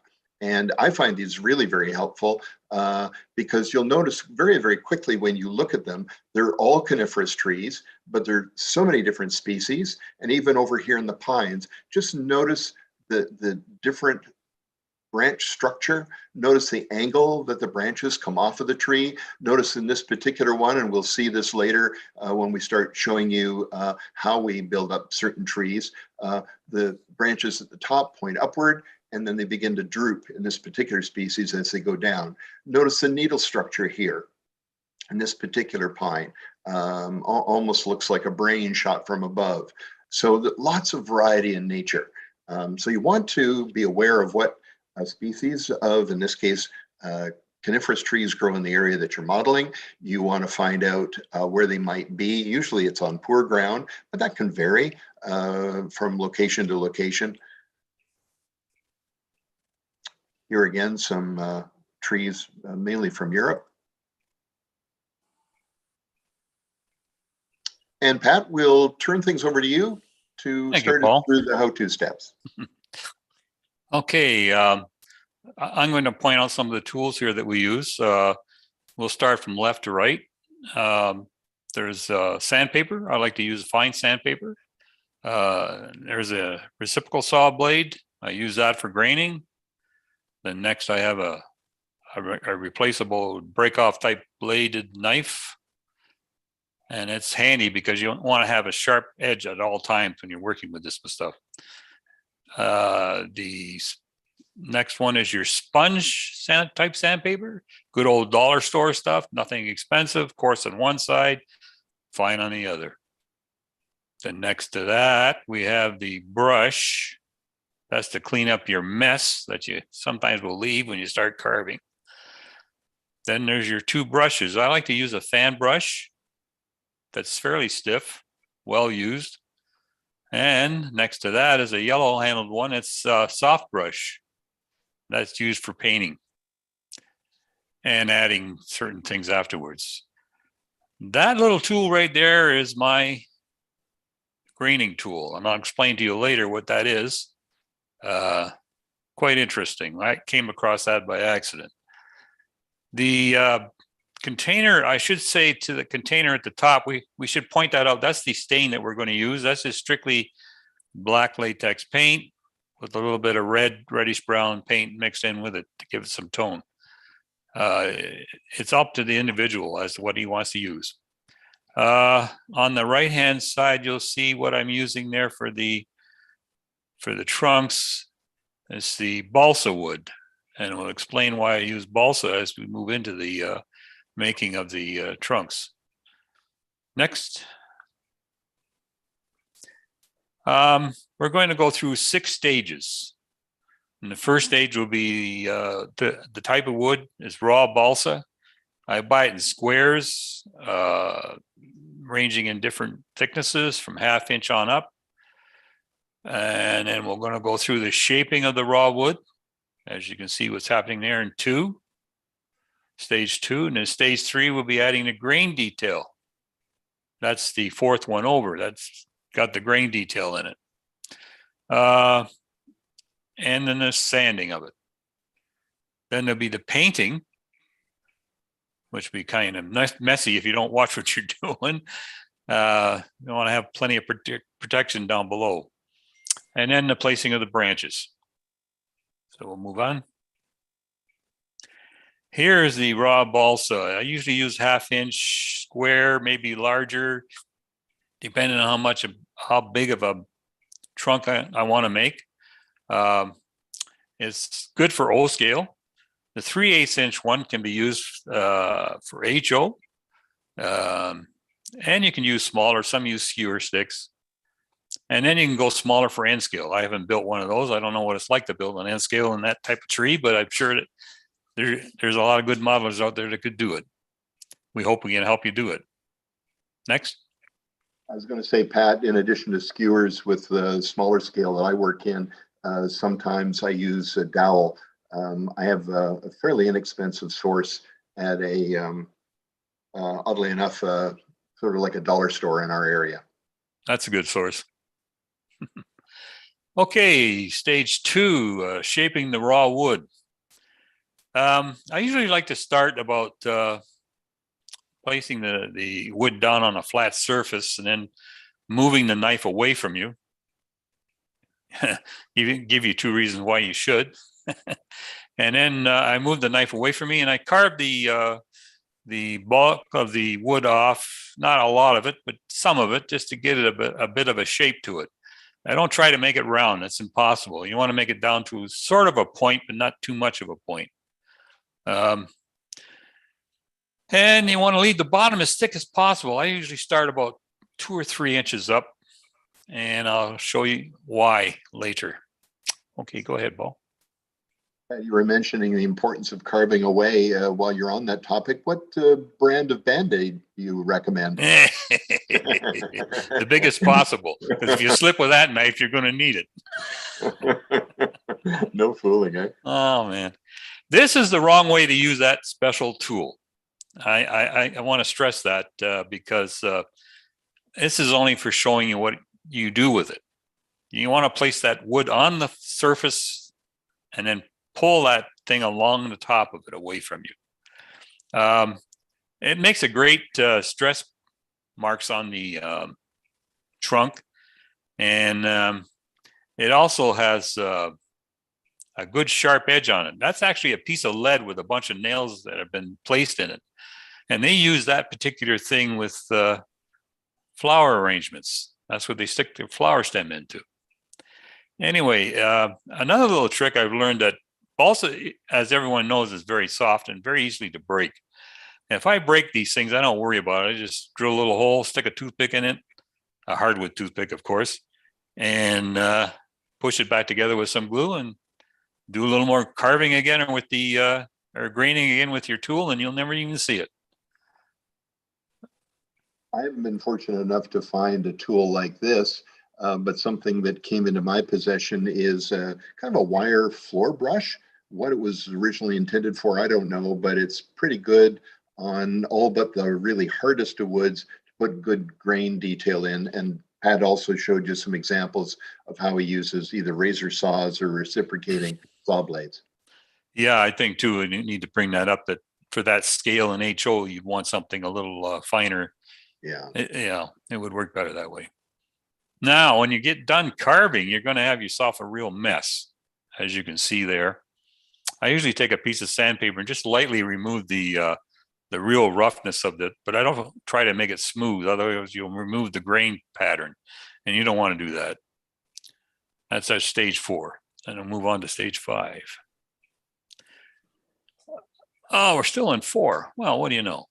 The final result of sanding will look like that. You might see the odd little bit of furriness to it, but I don't try to take it all out because it looks realistic. Yeah, that can eventually represent one of those dead branches that we saw in the pictures that you took in British Columbia. Yeah, you could do that, yeah. And the trunk is now ready for staining. Ah, here it is, stage 5, staining. I usually have a mixture of black with that brown color in it. I go 50-50. I try to make it thin enough so that it will actually soak in very well. If you use it too thick, it will not soak in very well. You could use burnt umber, brown, whatever, but make sure you make it thin enough to wash into the wood. And that's why I like to use balsa, because balsa will absorb it a lot better. That's the whole thing. And also when it dries, it'll lighten up too. You recommend breaking down the viscosity of the water? Not in this case. I don't use any detergent. I don't like to do that in this particular stuff because you don't need it. You don't need to have it absorb with the soap will not make any difference. It'll still absorb into the wood very well. And never alcohol. In this particular case, yeah. Anyway, moving on, stage 5. If you're in a hurry, use a hairdryer. If you're not, just make a bunch of them, put them on a piece of styrofoam and leave it there to dry. By the time you get down to your 10th or 11th one, the first one should be dry enough to work with. And you want not a uniform color, because if you look at an actual trunk of a tree, it's not uniform in color. It has different variations in shade. Moving on. Here we go with dry brushing. I think a lot of you model railroaders know all about dry brushing, but we're going to try and explain it to some of those who don't. I use that wide fan brush that you saw earlier, be a little bit stiff. I touch it into the paint, white paint, of course. And then I just take and wipe it across the grain. Do not do it with the grain, or you'll fill in all the detail that you have in there now. So dry brushing, you kind of wipe out most of the paint before you do this. So it just kind of leaves a little bit of a tone across it. The result of dry brushing, you can see right there that the tone of the wood seems to come through it a little more, because that black mixed paint goes in very well, and it comes up showing that brown behind it. So with the white across it, it looks pretty good, I think, as you can see from the color texture.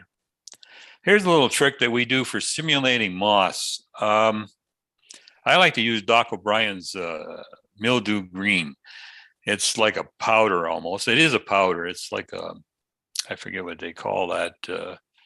Right out the hand, it's very easy to put on. You just touch your brush in a little bit, and you put a little bit of Maytag or the glue on there, and you just drop that mildew green on a little bit, and it turns out to look just like a piece of moss growing up the tree.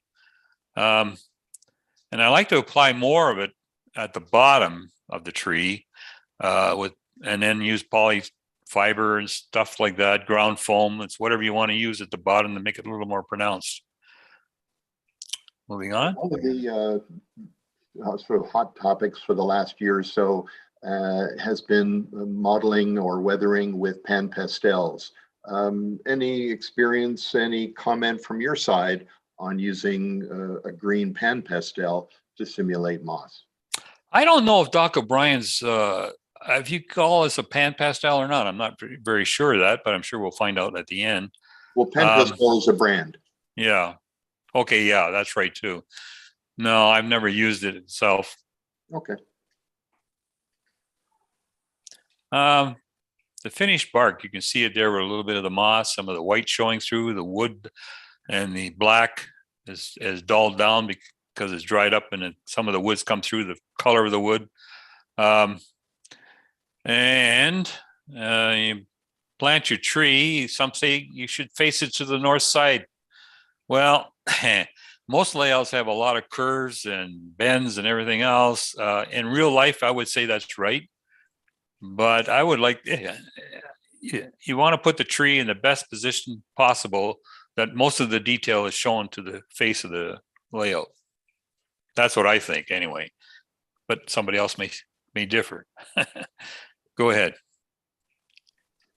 So now that we've finished the trunk of the tree, essentially now we have an armature that we can start to build the tree structure. So here you see Pat's drilling out the bottom with a Dremel tool. In his case, he uses skewers broken off or sawed off to put in the bottom. Working on a smaller scale, I tend to use small pieces of wire, sometimes small nails in the bottom. Again, this is to help hold the tree in place, make it a lot more sturdy. There's a debate about that. I certainly am very careful about any trees that I ever put near the aisleway and near the fascia. I make sure that they're just out of the way where people are going to be reaching through. But these certainly help with the planting of the tree. So now we want to prepare the actual branch structure. One product that Pat's found works really, really well is Caspia. You can obtain it at florist shops pretty well anywhere across North America. And I've got a florist, actually a couple of florists in a small town near me. And one is very obliging. She'll provide me with a number of floral products and order in a product like this. And these are used in arrangements to sort of fill them in. So it's not a specialty product. It's something that most florists have all the time. When you are ordering them, make sure that you specifically request that there are these florets or the flowers on the end. And I'm just noting where those are with my cursor. Certainly here you do want to get as much penetration into the material as possible. And so adding a little bit of detergent, not too much. This is foamed up because the container was given a good shake. But just 1 or 2 drops is really all that you're going to need. And you'll note no alcohol. Hang it to dry. Certainly if you're doing this industrial style, so you're having a go and preparing as much as possible at one time. And a bit of advice, you'll see an example here. If you're hanging it up to dry, make sure, gentlemen, that you put down several layers of newspaper. Otherwise, you will rue the consequences. Yeah, I just want to step in here. I found another trick too, is to lay down some wax paper and lay them on wax paper and let them dry. It works pretty good. Yeah, and parchment paper would be another one. Thanks, Pat. So here you see Pat is sorting through the dried material, and essentially don't throw anything out at this stage. Even little bits that you have that might break off inadvertently, you're going to be able to use them in some manner, shape, or form, even if they become debris on the forest floor as you build it up in the foreground. In this picture in the lower right, you see both then an untinted and a tinted or stained version of the Caspia. So now that we've got a trunk armature, we've got our prepared branches, we can actually start building out or filling out our tree. So start at the top and work down is the way that we've found most helpful. And certainly it pays to take your time. So I would stop at this point, make sure that I'm very, very clear what it is I'm going to be building in this session. And then I look at those silhouettes, even more than pictures, but the photographs are helpful as well. And then try to make sure that the way that I am setting the branches, drilling the holes, as you'll see in a moment, are going to give me some facsimile of what I'm seeing in my pictures. So here we are, we're working down the trunk armature for this particular tree. I think this was a Douglas fir that Pat was building. Am I right, Pat? Yes.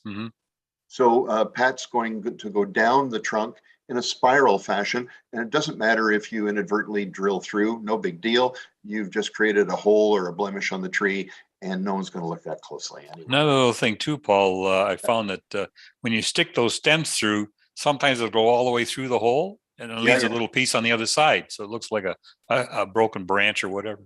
Yep. So there, in actual fact, there are no mistakes. Nope.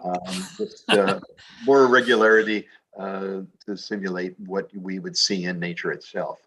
Right. You'll note a little comment down here, as you saw in the silhouettes that we showed you near the outset.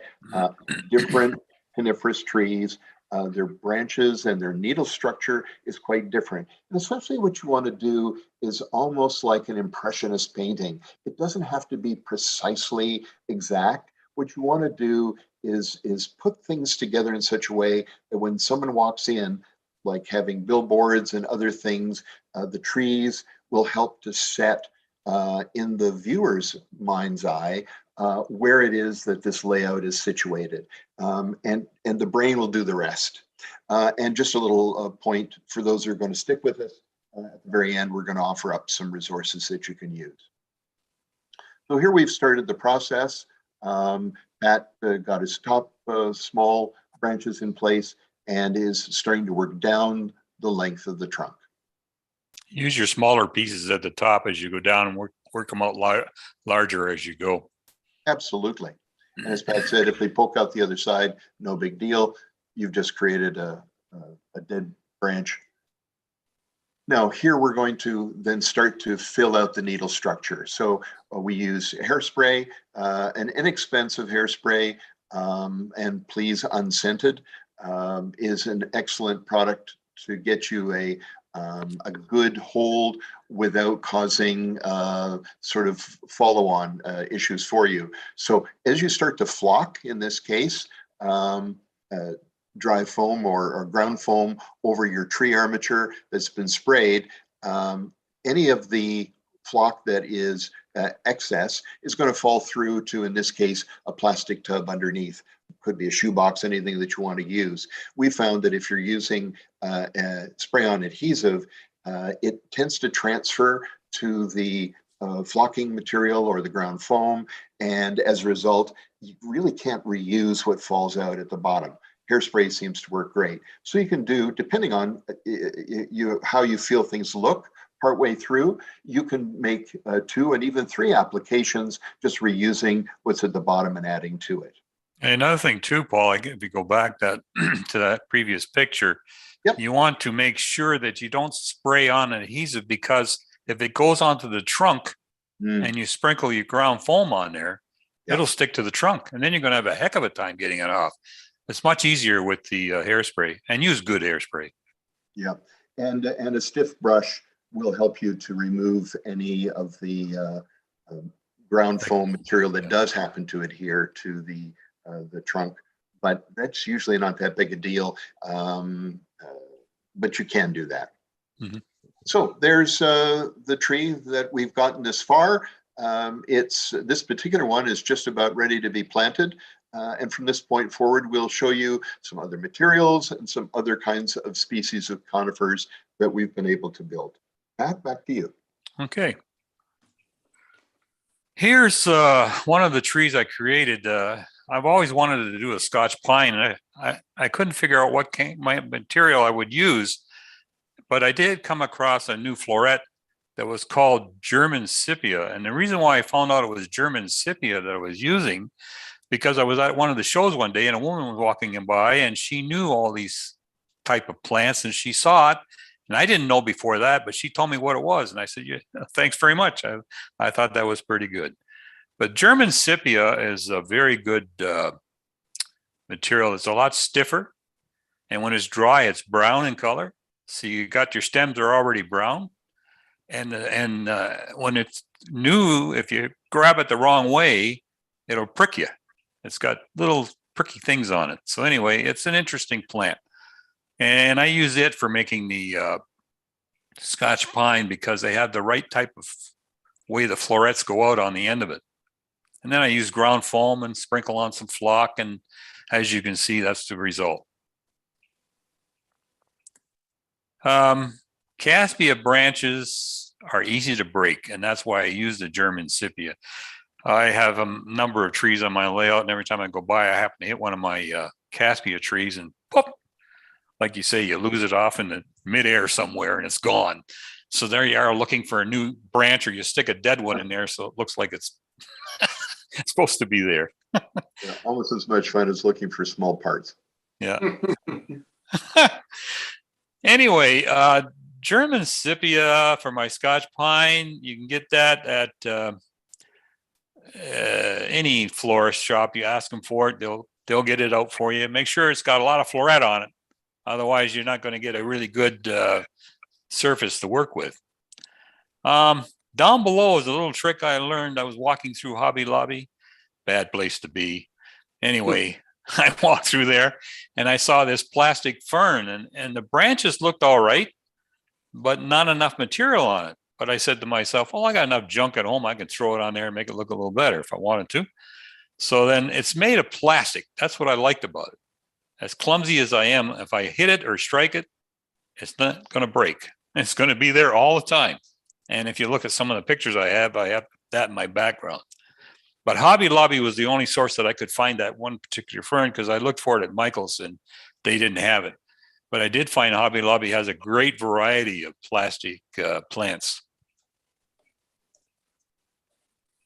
Now I get that. It comes on a wire stem and I'll pull it off. And if you look where the scissors are at the very end of that plant or that plastic stem, there's a hole in that. I use that to put my little toothpick or something to plant it into the trunk. But I'll cut those off in different lengths. And you'll see where the wide ones are on the right at the bottom. I usually cut them on an angle so they're not all wide like that. I don't like to leave them like that because they look weird on a tree. Uniform. So, yeah. And they can be glued to your trunk of the tree very easily. Here's hairspray again. Well, what do you know? That's pretty handy stuff. Anyway, I spray that there with the hairspray. I lie it down on a flat surface, and then I start sprinkling on flocking. I find the flocking fills it, so it looks better. And as you see here in the picture B, it gives you a good idea what happens. when you flock it. It's from the A at the beginning to B after you've done a lot of flocking and lots of spraying. And if you want, you can use ground foam at the first and then put the flocking on afterwards. It gives you some base to work with. Go ahead. Here you are with the finished product. In the right hand, you can see the flock or the branch that I use, the plastic branch. And here I try to model like the redwoods. It may not look like a redwood to some people, but to me, it looks good enough for a redwood. And I got the deers on the bottom to show you it looks like. Anyway, moving on. I think your comment on this particular one, Pat, is there's detail added to the bottom of the tree to help blend it in. In some of my trees, I've taken a hot glue gun and I'll squirt some material right on the bottom edge of it and draw it out so it looks like a branch coming up out of the ground or into the ground. It's a simple way of doing it. I like simple. I mean, you can get complicated by adding other pieces of wood or using putty, a type of putty that can form on there. There's many different ways you can do it. But this is simple, cheap, easy. I may go back and change it later. Who knows? A trick that I picked up in one of the combat books probably 20, 25 years ago was to use plumber putty. And the other thing, going back to one of our themes that runs through this, is taking your tips and hints from nature. If you go out for a walk and watching where you're going, just periodically look down at the ground. One of the things you'll notice is that root structure doesn't always break the ground immediately around a tree. Often, depending on the underlying subsoil or rock, you'll find coniferous trees, sometimes deciduous as well, sending out roots that break the ground some distance away. So again, a nice way in the foreground to add some variety and interest to your scenery, and it breaks the uniformity. And of course, it's much closer to the real thing, nature. That's right. So here's an example. Here's another yeah. close-up of this.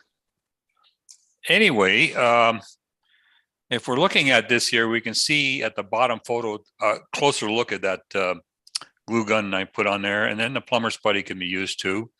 I just leave it up to the individual, depending on how pronounced they want to make it.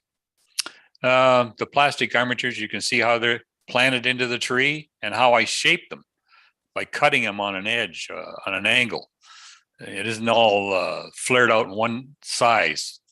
In this case, one size does not fit all. Anyway, I use these for a foreground tree and a few as I go up the side of the mountain, and then I gradually get smaller. Another thing too is you're modeling a tree. It's a model in itself, and a scale is another story. If you get it to scale, it becomes humongous because some of these trees are huge to begin with in diameter. And that's just something I wanted to put in there because, you know, a lot of trees, if you were doing it to scale, exact scale, it would look weird. I mean, it would look so big on a layout. Anyway, moving along. Dead branches. Oh, somebody just asked about dead branches. I just use some of the stems that come off the Caspia and stick them in there. And I'll dig up and dry out just roots in the garden. Yeah. I also back onto a farm field, and I sift through that with that dirt with various dimensions or courses of tea strainers purchased at the dollar store, and all the debris that's left over, it goes into a yogurt container and again worked in, glued down, and then other material spread around it. It's great for simulating again roots, down branches, all sorts of stuff. Yep. Okay. So this is a picture from Pat's layout that just, again, sort of pulls together some of the different materials that are available to us. Our emphasis is on do-it-yourself build, but here's two examples that you can see of Bragdon Enterprise preserved fern trees. Also down here on the left is kind of a bottle brush tree. Pat, I think you said you recycled this from a Christmas tree. Not that one in particular, but I'll show you one later on. And, Oh, okay, all right. But here's another, this is just sort of a simple bottle brush tree. And Yeah. again, we've seen articles on how you make them out of twisted wire and twine, or you can just buy them. But sort of going back to the theme that Gary was talking about in his talk, very little gets thrown out in the household of a typical modeler. And here again, notice the different textures, shapes, forms that the different techniques can provide. there's that Christmas tree one. Oh, this is it here, yes. Yep. I found that along the side of the road, recycle. I said, I'm going to try that just for the heck of it. So I brought it home. I only did a few of them, and I said, that's enough for me. That wire was so hard to cut. It was unbelievable. But I trimmed them a little bit, and then I sprinkled on the usual foam and some fiber and stuff like that. They didn't turn out too bad. So there you have it from the horse's mouth. Yeah. Those who know you would never suspect that you're a disciple of the 3 R's. We use recycle. That's right. Another great shot showing the variety. And notice if it's not in this one, it may be in the next picture. You'll see some trees that are very, very sparse. And again, you'll go out and you'll take a photograph of a scene. Initially, all you'll see will be foliage. And later on, when you get it home, you'll look at it and you realize, yes, here's the one. You'll see that there's a tree standing in the forest and standing in a woodlot that essentially is a soldier standing dead. Very few leaves on it at this time of year. So we tend to emphasize too much sameness, it seems to me, in a lot of the things that we model, at least where we're trying to create scenes like this. And if you've taken away anything from this presentation today, it would be variety. Pat, some wrap-up comments from you? One thing I would like to hope that this would help people to try and model a tree yourself. And once you get into it, you'll find it a lot more pleasurable. I've seen me do it in front of the TV. My card table set up, my junk in front of me, and I start planting all the branches into the trunks that I've already done. It's one thing you got to do is a volume. If you're going to do a volume of trees, it would cost you a fortune to go out and buy these things. I like to do it cheaply, and this is the cheapest way I found to do it. I try to strive in realism. I don't know how realistic it is to some people, but to me, it looks good enough. And it helps in the hobby, just to give you some time to work at it, not just lay track and build cars. You build trees and you find out it's a different story. In the last page, we're going to show you the different sources. I'm not going to try and pronounce those names because I'm pretty bad at it. But there are some there if you want to look at them and write them down. Gordon Gravitt has all about conifers. There's one by William Mike for Eastern type North American trees. And that graining tool, hey, greatest tool I ever had. It would work for HO scale if you just didn't press so hard, that's all. But it is a great, otherwise you'll go right on through it. Anyway, you can get that at Michael's or any florist shop. I found a florist shop. You could ask them for one of those because they use them in the bottom of their vases to hold the plants or the flowers in. Yeah. It's all made of lead and I think those are nails. They look like finishing nails in the lead. And if you're going to get the spray, get the good spray. I used cheap stuff and all the stuff fell off after. It was cheap from dollar store, no good for nothing. So I just went on and bought some real expensive stuff, and it's been there for 10 years now and hasn't moved an inch. You get the good stuff. You could also go out in a strong wind with it and your hair won't much, right? Yeah, that's right. Just make sure it's unscented or you'll smell like a beauty salon. Anyway, I think that pretty well covers everything.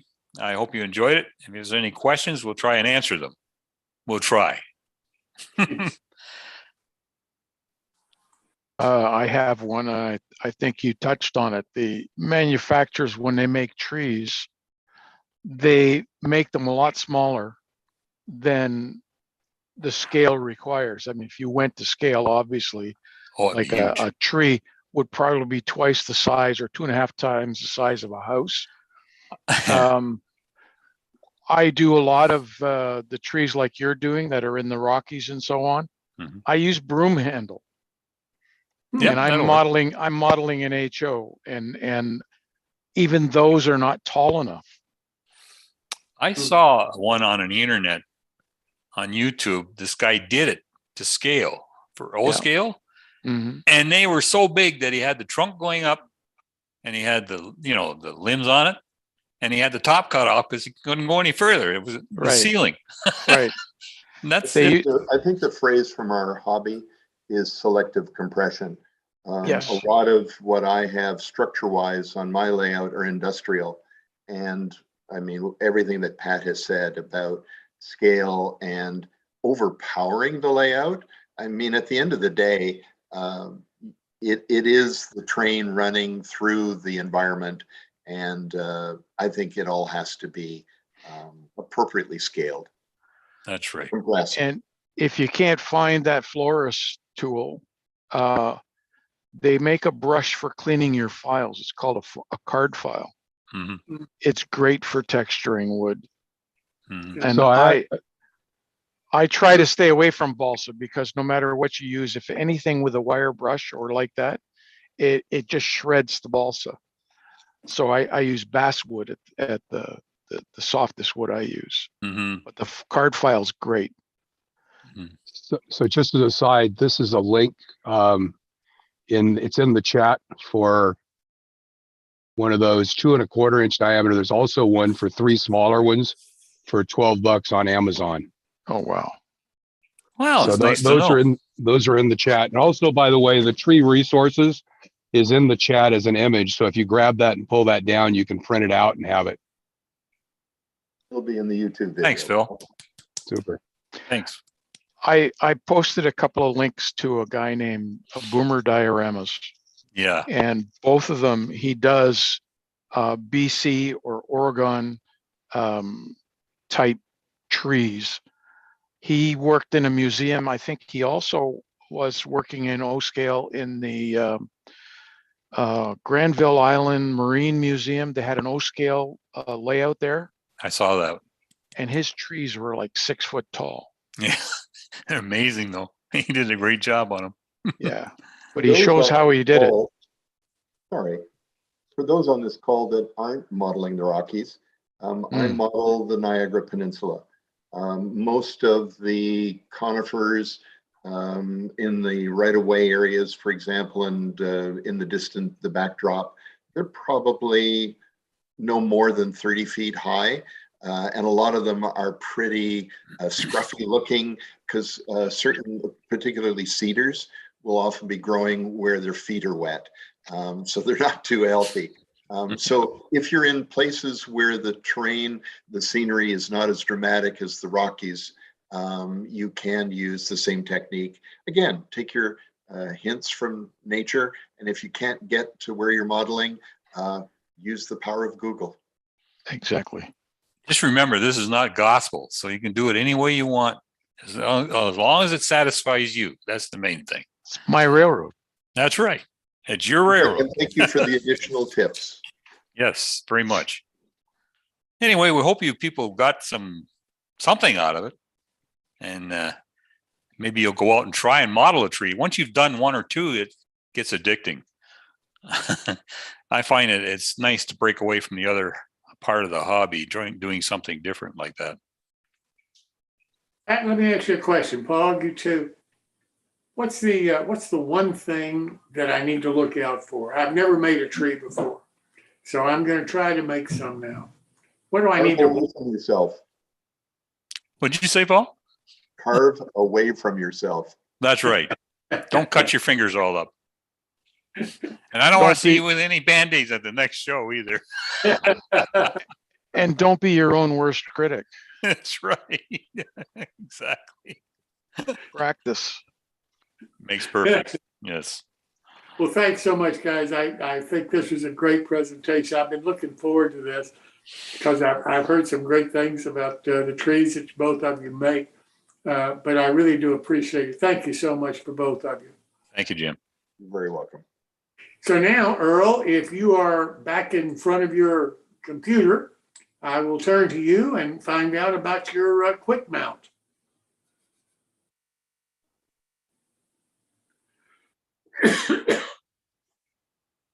Well, it doesn't appear that Earl is with us tonight. I thought he was. I thought I saw his name there. I don't know what happened. Maybe it's his internet connection, because he sent me an email earlier and told me he was having all kind of trouble with his internet connection. That may be part of the problem. So we'll try to get Earl on the next show. So I think that's it for tonight. I want to thank everybody. I hope you enjoyed the show. Most importantly, I hope you learned something. And I hope you'll try to build some models from what you've learned. So with that said, I hope you'll go to our website, newtracksmodeling.com, and subscribe. So if you want to join us on Zoom, you'll get an email from us giving the login links for each one of our shows. And if you prefer to watch us on YouTube, which we normally have about a 50-50 split now, please go to our YouTube channel, New Tracks Modeling, and subscribe and ring the bell, and you'll get notices for all of our future shows, and I hope you'll enjoy it. So thanks again for coming. Look forward to seeing you next time.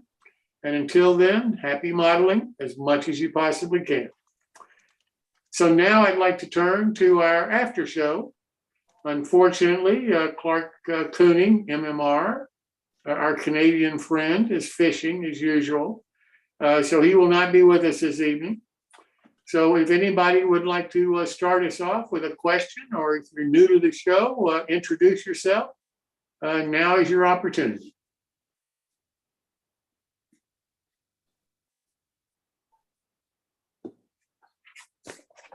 Hello, Jim. This is Bruce Van Heist from Michigan. Can you hear me? Yes, sir. And I'm just curious now, can you actually see me on your screen? Yes, sir. Okay, because I sent you the email that I didn't know what I was doing, and I thought this is the perfect time to practice. Absolutely. I Absolutely. just wanted to say hi and thanks for allowing me in. Oh, no problem. Glad you're here. I hope you enjoyed it. I have been very much. Bruce, what scale do you model, Bruce? I'm running O gauge. It's a 3-rail. Oh my gosh, not O gauge. Gee whiz. Yeah. You're worse than, you're bad as Pat is. I sent you a bunch of pictures of it a while back you asked for. Yes, sir. I got them. I appreciate it. I certainly do. How do you like it? I mean, are you having fun with it, or? Oh yeah. Yeah, I have so much of it. I wish I could get out of it, but it's just too late. Yeah, I understand. I totally understand. I had the same problem. Yeah, I had, when my parents passed, I went home and dug out all my old Lionel stuff and took it home.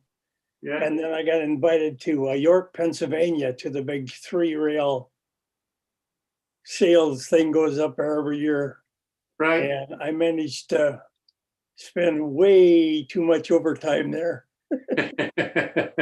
And I got looking around and said, well, I'd like to go 2-rail O, but I better just stay with the 3 for now. That's what I know. So anyway, I won't hold up the screen here anymore. I just want to see if I could get through to you and say hello. Well, yes, sir, you did, and I'm glad to see you. And I used to do exactly the same thing. Before I retired, I had a tremendous amount of Lionel and never missed one of the York meets up there. That was twice a year, great fun. You know, the strangest part is that when I was still working full time, I was working about 70 hours a week.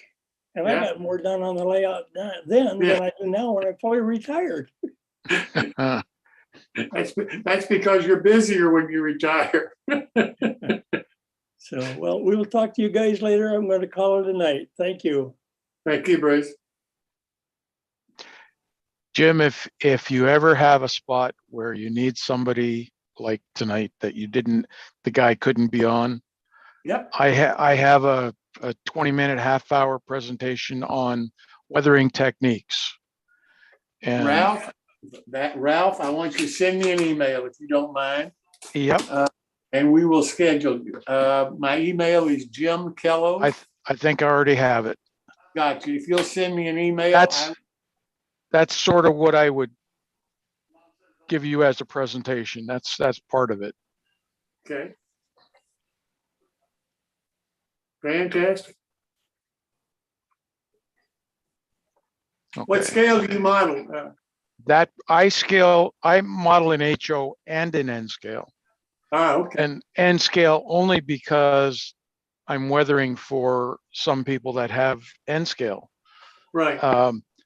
But that picture that I just showed you was 1/24th G scale.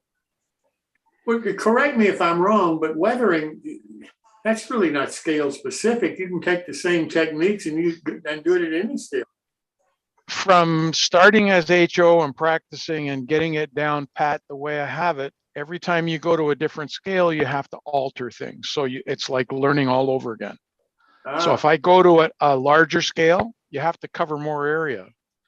If you go to a smaller scale, you can't weather as much. So the term less is more. It really applies to N scale. Yeah, I bet. So that's interesting. I'd never heard anybody talk like that about it. I had just assumed that weathering's weathering. well, it's the same as if you had something that was glossy in real life, like a real shiny car. Yeah. If you took that same shine down to N scale, it would look out of place. It would look like a toy. Huh. If you want it to look more real, you go to a semi-gloss. It's just something that I've found. You don't have to believe me. Try it. No. I've never heard anybody talk about it like that. I really appreciate. That's why I ask questions, because I'm interested in what other modelers are doing and how they do things. Right. Well, I have it anytime you're ready. It's on my computer. If I'm online, I can go for it anytime. Fantastic. Just send me an email, Bruce. We'll get you scheduled. Alrighty. Thank you so much. Anybody else have something they'd like to share with us in the future?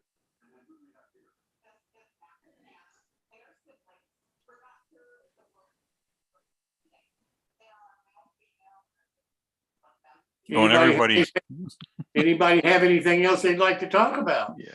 Don't everybody talk at the same time. Yeah, I was going to say that. It's awful quiet out there. It's deafening.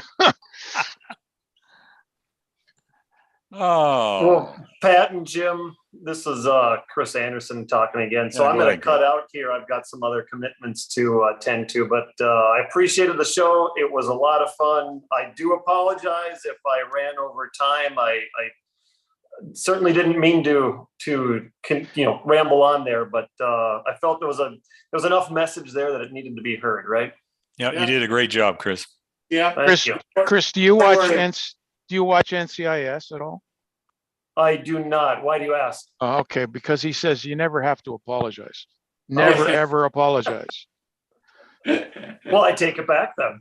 If somebody didn't like it, you're gonna know about it. That's for sure. Yeah, exactly. Yeah, and there was nothing in the comments, so I guess I'm good, right? There you go. You're golden.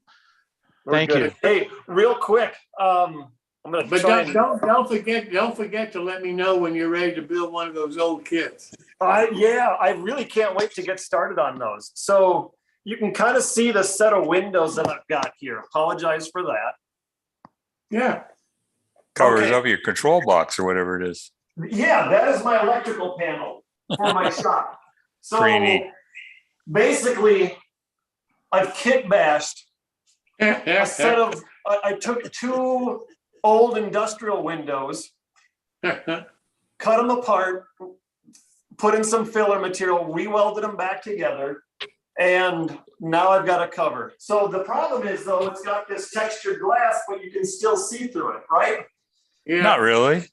Well, it's enough of a see-through for me that I want to hide a little bit more. Well, old industrial buildings, the windows are dirty. So I'm going to make a trip to the Hobby Lobby or something, or Target, get some finger paint, which is water soluble and you can clean up. So I'm going to basically give it a muddied look, basically weathering these windows so I can kind of hide a little bit more what I've got, going on behind there. So I got an idea, Rick. yeah. Spray it with hairspray and then turn around and blow some dust on them. Yes, I may combine that. That's perfect. I actually like that idea. Perfect. Thank you. Most industrial factories, though, have painted their panes of windows. I know that. So I And collect if a you lot do- of antiques. Yeah, I collect a lot of antiques, and I have a hard time permanently manipulating them. So it depends on what it is. So I like to be able to undo things if I ever had to. With But the dust and agreed. hairspray works good. But that frosted glass is only frosted on one side. It's nice and smooth on the other. It's and the good thing is that it's textured and frosted on the outside, so all the backside is completely smooth. Yes. So if you painted the inside and you didn't like it, you can always take it off with a razor blade. Well, exactly, and that's where if I use like a finger paint, it goes one step farther. It's completely water soluble. You just get it wet and wipes Use right the off. use the whitewash to use on greenhouses. Yep. There you go. Yeah. Exactly. So plenty of options here, right? Yep. Chris, I'm beginning to think that you're building a man cave, not a workshop. You're gonna have in there. It's a workshop. The pool table is going to come down from the ceiling. Yeah. Say that again. Pool The table pool from the table is ceiling. going to come down from the ceiling. If anything, I'd love to be able to put in a bowling alley. That's what I'd really like to do.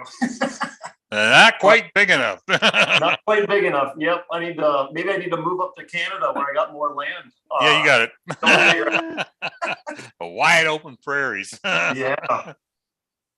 Oh man. All right. Well, thanks again, guys. I'm going to cut out. We'll see you. I'll probably be on next week if I'm available. Okay. Well, that's great. Look forward See you, to Rick. All right. Thanks. Bye. it. His name is Chris. Chris. Oh, what's his name? I've Yeah, well, I'm bad at remembering names. Hey, you. Yeah. That worked. See, it worked. Oh God. What's his Gentlemen, name? I'm out too. Take care. Yeah, you too. Thank you. Zero. Bye-bye. Well, we're going down fast here, Jim. Well, I'm gonna pack Earl it in. Earl still hasn't come back. No, he hasn't. And he's on there. He's on. I wonder if he got sick or something. I don't know. Yeah, I don't know either. Went upstairs and took a nap. I sent him an email, about half an hour ago, or 45 minutes ago, but he may not have gotten that. So I don't know what happened. I know he was here. He talked to me. Yeah, we talked to him. Yep. So I know he was here, but I also know that he said he had electrical problems and internet problems before the show. So Yeah, but he's been connected the whole time. yeah, yeah. I don't know. What's the health report? What's the health report on Chris? I've not heard. I've not heard either. I know he came home. And after that, I have not talked to him again. Frankly, I'm kind of trying to stay away right now. I'm not sure how many telephone calls he needs, and I think the best thing is emails. He does answer them. yeah, he does. Particularly now that he's out of the hospital. Yeah, I think he's trying to rest up. He is. He is. He was awfully tired.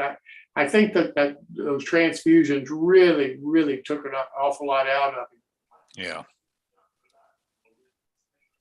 Particularly as much as he had to go through. I mean, it sounded like he just had to have a new blood supply. Yeah, that wasn't good. So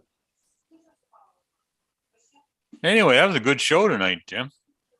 yeah, I thought it was pretty good too. I loved your tree part. I thought that was really interesting. Thank you. It's fun doing them.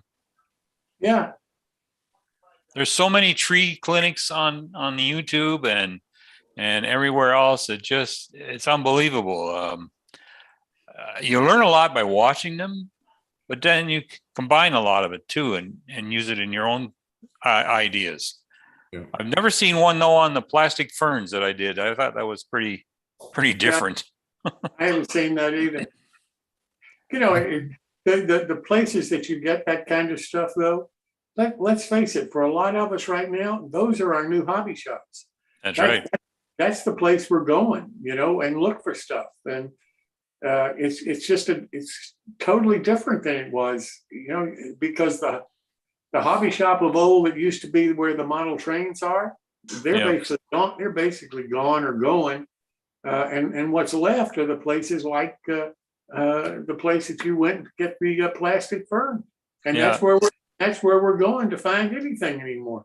Well, you walk in that place and I tell you, they got everything there, from the paints that you need to the tube paints you need, the gessos, anything you need in model railroading, they pretty well have it. That's not in Canada, is it? Mhm.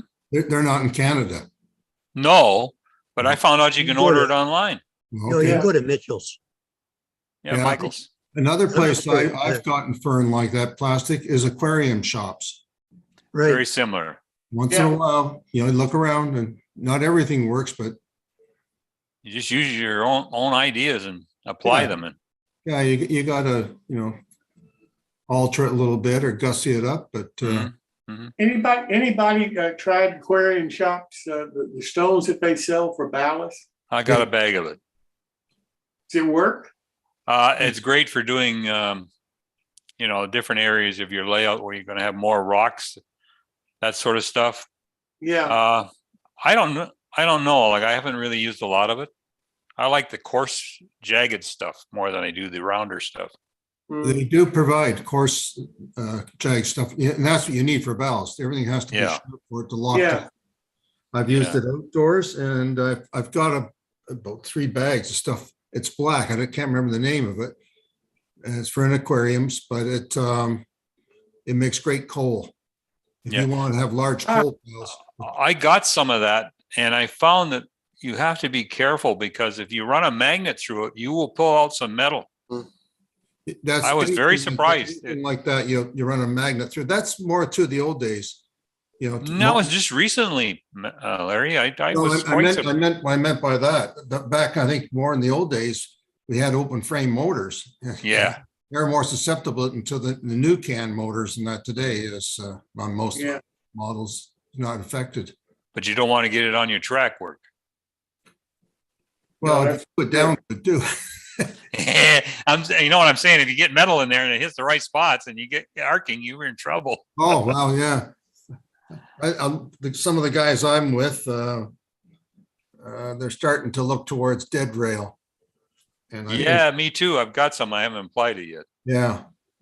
We have a Keith Stamper in our group, and his layout is now dead rail. He's proven that he's an ON3, but he does the CNS, and they're small engines, and with a much smaller tender than say the RGS, the Denver Rio Grand Western. So he's proven that the batteries you can get in there. I've got them in some Shays, 3-truck Shays that he put in for me. It wasn't my work, but I haven't charged them. They've been home for quite a while, 6 months, and I haven't charged them.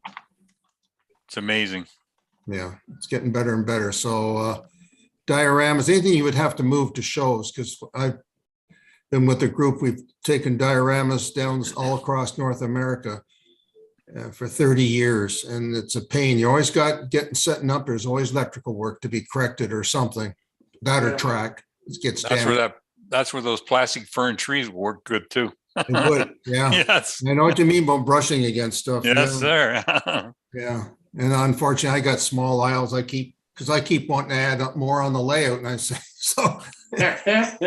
I start now. I only invite skinny people. Oh my God. We got 9 people left, Jim.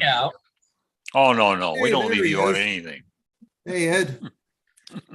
Hello, how you doing? I haven't seen you for a while. How you doing? I'm doing fairly well. Still working and all that, so that's a good thing. Yes. Yeah. Absolutely. And getting some modeling done? Yeah, it's one of those things of been following along. The last one I followed along with was the covered bridge. How's that coming? I haven't completed, but I'm in the process of making a diorama to put the bridge on. So that's why I haven't sent in photos yet, saying that here's what it looks like. Ah, okay. See you later, Martin. See you later, Martin. See you later. Yep, I got a call tonight, gentlemen. Talk to you, Mark. Been a long night. Thanks, Martin. Well, not Hey, really a Mark. long night. I just got a long day tomorrow. I got a couple 100 miles to drive Oh, in a car that the air conditioner just failed today. Hey, Martin, I just sent you an email a little bit ago. I sent you one back. Oh, well, I haven't gotten it. I haven't looked for it. I will Yep. look for it now. Thank you. Yep, I'll check in with you again tomorrow night probably on that because Yeah. I got a carload of stuff to take up to Pennsylvania. So I got you. yeah, Who's Clyde? not looking forward to it. Long drive. Got